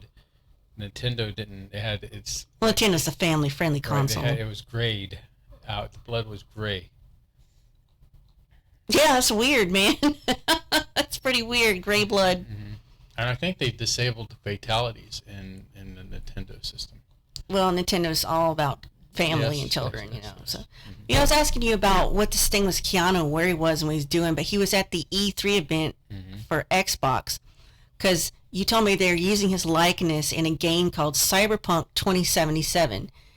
So he showed up to this this convention to talk about it, I guess. So he's up on stage, and we're going through this really wonderful, warm love affair with Keanu Reeves, the public and Keanu Reeves, whether Keanu knows about it or not. Somebody approached him to some interview or some red carpet, some carpet event, and says, "How does it feel to be the internet's boyfriend?" He said, "What are you talking about?" So he doesn't know he's the internet's boyfriend. So at this event for this game that's got his likeness, someone in the audience yelled out, and it was a man, "You're breathtaking." That's it. And he said, "No, you're breathtaking." And then he says, "You're all breathtaking." You're all breathtaking. So it's like this giant love fest, like, can we get more moments like this, please? He is really treasure. You really come to find out he's really done acts of kindness beyond what he doesn't ever want you to know that either. And so the little bit that is seeped out into the internet, it's like made him like that much more likable. So of course, that little snippet of video where they say that and he says it back gets on to good old Twitter, right? And of course, anybody and everybody can just do and say whatever.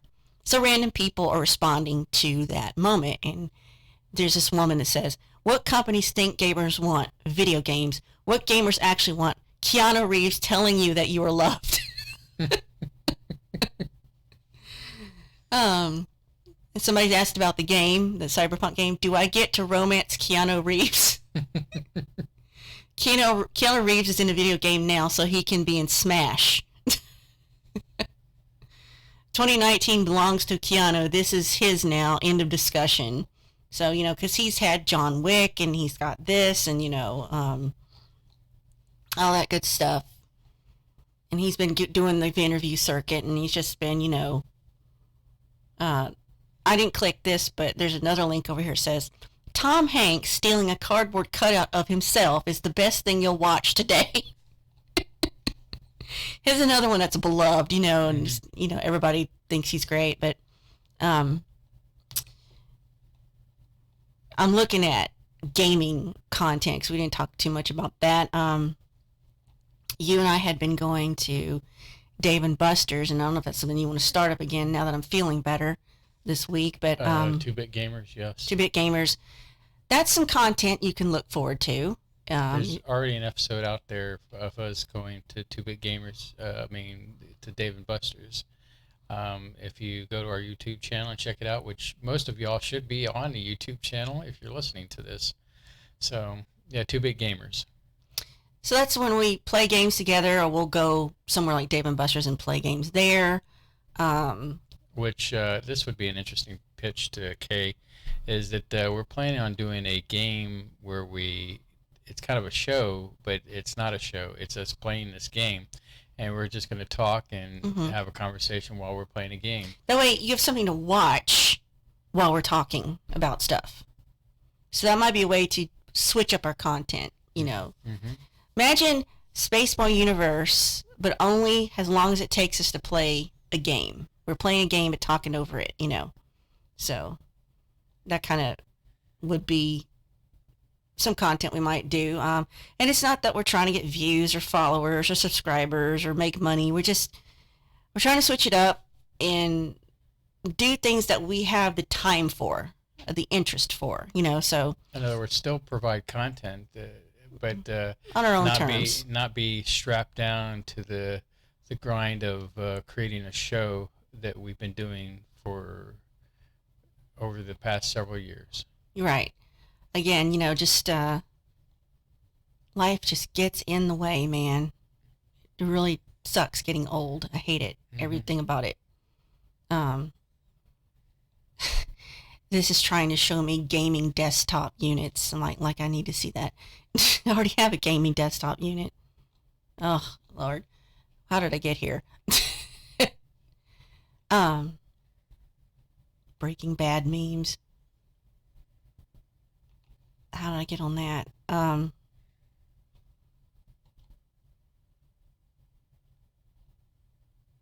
Sorry for the dead air. I have been jonesing to get back to Dave and Buster's. Let's go to take a little break. We can get the camera maybe for you charged up like we're supposed to. The batteries. Get that ready and get that loaded. I believe it's ready. We just need to test it to make sure. Since I'm kind of out of content, you want to hear about the best 10 original Amazon Prime movies you can't see anywhere else, but on Amazon Prime? There's something called Elvis and Nixon, which stars Kevin Spacey, but they're saying it's still an interesting movie. Yeah, I've seen it. The Neon Demon. I've heard of that one, I believe. Something called Patterson, and that looks like Adam Driver in there. Manchester by the Sea. Don't Worry, He Won't Get Far on Foot. You Were Never Really Here, and it's got Joaquin Phoenix. Anything that's got Joaquin Phoenix must be like heavy duty. Something called Beautiful Boy. The Lost City of Z. The Handmaiden, that looks, it's a heist movie, believe it or not. And something called The Big Sick, 2017. Starring Kumail Nanjiani. Hey, if you're into sci-fi, which I hope you are, there is a Netflix show out there called, what is it called? I Am Mother.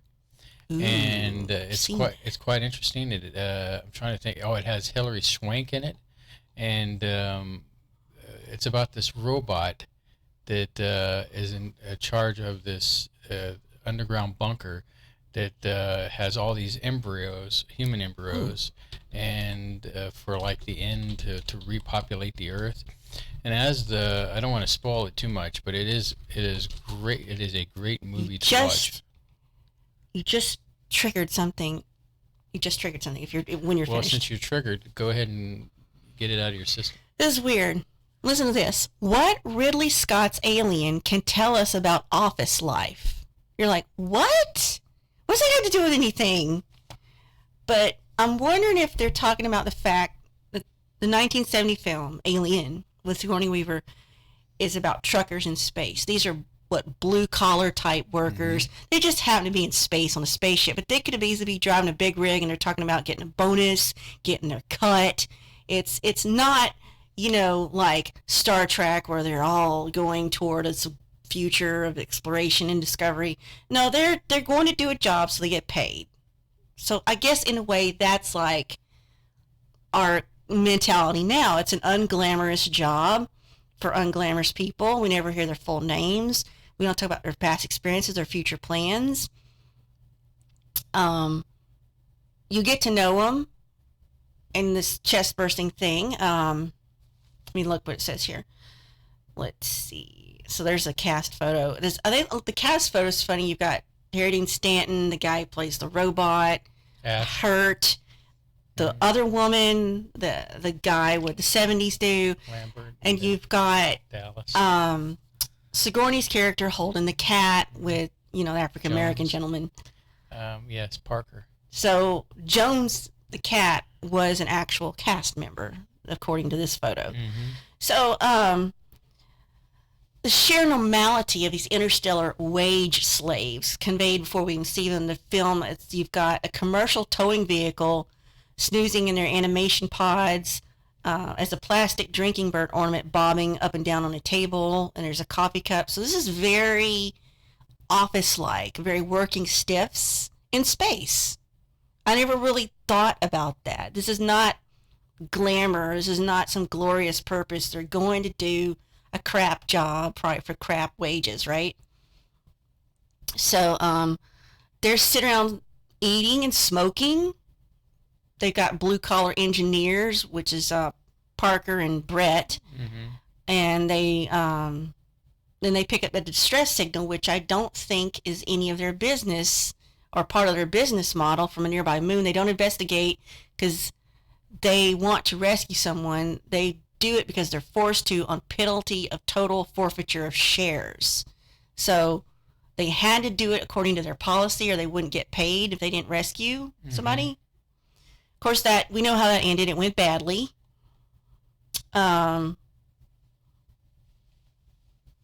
If we break quarantine, we could all die. So you've got this kind of gritty, real world, like you could see actual humans acting like this in this situation. It wasn't somebody who's been trained at an academy on how to deal with the situation. These are just truckers in space who are thrown into the situation, and they got to deal with it. And of course, it falls apart because they don't have a contingency for this, because this never happened before, right? That's what I'm guessing. Right. May have been an accident that Ripley ended up as a woman, because O'Bannon's script didn't specify character's gender.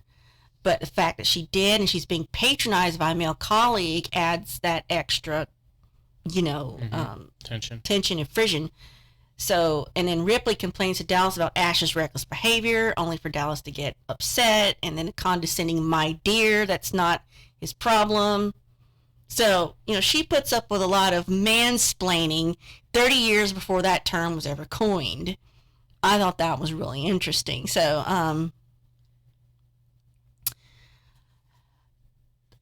I think that it says these exchanges make that film believable. And we think we can relate to this film because these are just regular people doing a job. And I'm thinking it's just like when you just go to work and do your job, and all of a sudden there's an alien invasion. What do you do? How are you going to deal with it, right? So I think it's interesting. It makes this, talks about office culture. And funniest moments is when the shuttlecraft is damaged, impact on the moon, and the captain radios to the two engineers, asks how long repairs will take. 17 hours, at least 25 hours on the radio, speaking to anyone who's ever met a deadline. They pull a Scotty. They give them the worst possible estimate, and so they can work, I guess, inside it, underneath it. But Alien is a Freudian film about sex and reproduction and the fears that come with them, it's often said. But, I don't get that on the surface. It's also about camaraderie and irritation that come with being stuck in a confined space with your fellow staff members, right? About pecking order, salary disputes, grumbles about canteen food, who's sitting in whose favorite chair, about the coffee, because it's always about the coffee, stuff that goes on below decks, the working class problems, right? Said no other horror or sci-fi film has captured the humdrum reality of doing a day's work for a day's pay with such accuracy. Perhaps no film genre has. And they depict everyday frustrations and interactions as deftly as this film does. So most authentic film about earning a living could well be with a giant, slimy, acid-blooded extraterrestrial monster. So it's almost like we're looking at a slice of life and then you throw an alien in it. I thought that was an interesting way to look at that film. Thoughts? Well, it's a good movie. You know how much I love the Alien universe. I've got tons of audiobooks from this. I recently got the Alien 3 original script audiobook and audio drama, and it was really good compared to what ended up as Alien 3, which sucked. The Alien 3 that I got to listen to featured more of Hicks and Newt, Rebecca Jordan, which many of you, if you recall, the aliens, was the little girl that they ended up rescuing. And it didn't really prominently feature Ripley because she had some issues that they kept her in stasis while the story was going on. But it was a really good audiobook. I enjoyed it immensely. And yeah. This says 5 reasons why neomorphs are deadlier than xenomorphs.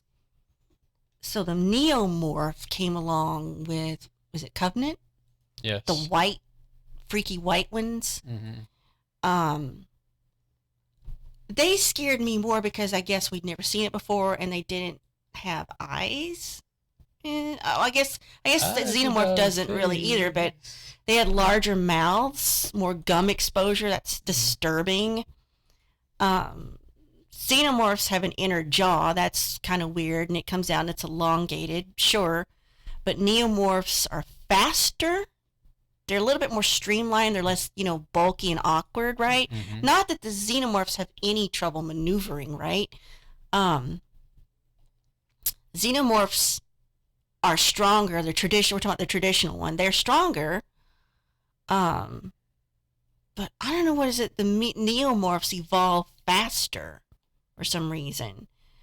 And the xenomorphs have a greater biology, but the neomorphs are more aggressive. But how long do they even hang around?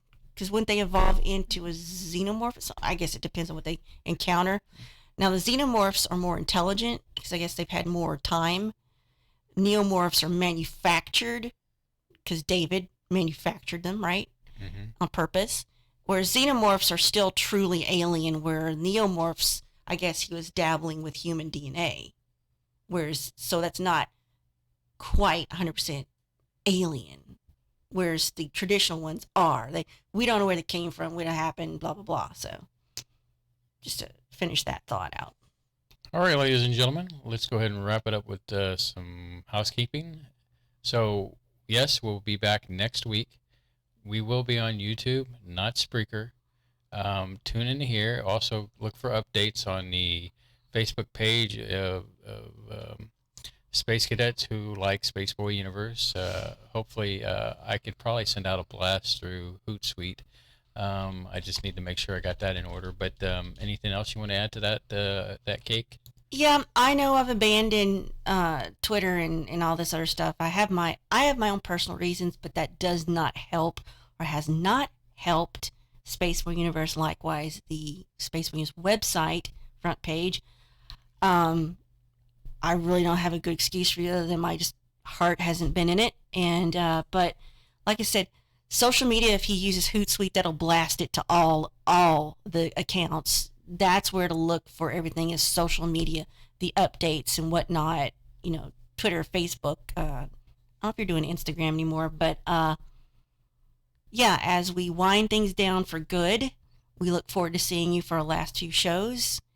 As long as nothing medically disastrous happens or there's a flood or a fire or something happens to Houston, could happen. And on that magical note, guess what, Surlana? I found the end credits. Wow! Once again, we hope you've enjoyed this program, and we'll see you next week.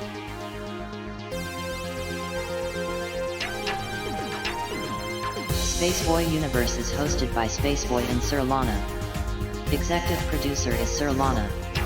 Social media producer is Dennis Koch. Associate producer is Lee Ann Cordes. Music production is Spaceboy of SpaceboyMusic.com. Special thanks goes out to Lee Ann K, K28, Mark S, and Bob N. This has been a Spaceboy Universe production. Support the universe by exploring Spaceboy Universe with Spaceboy and Surlana. Sweet dreams, Space Cadets.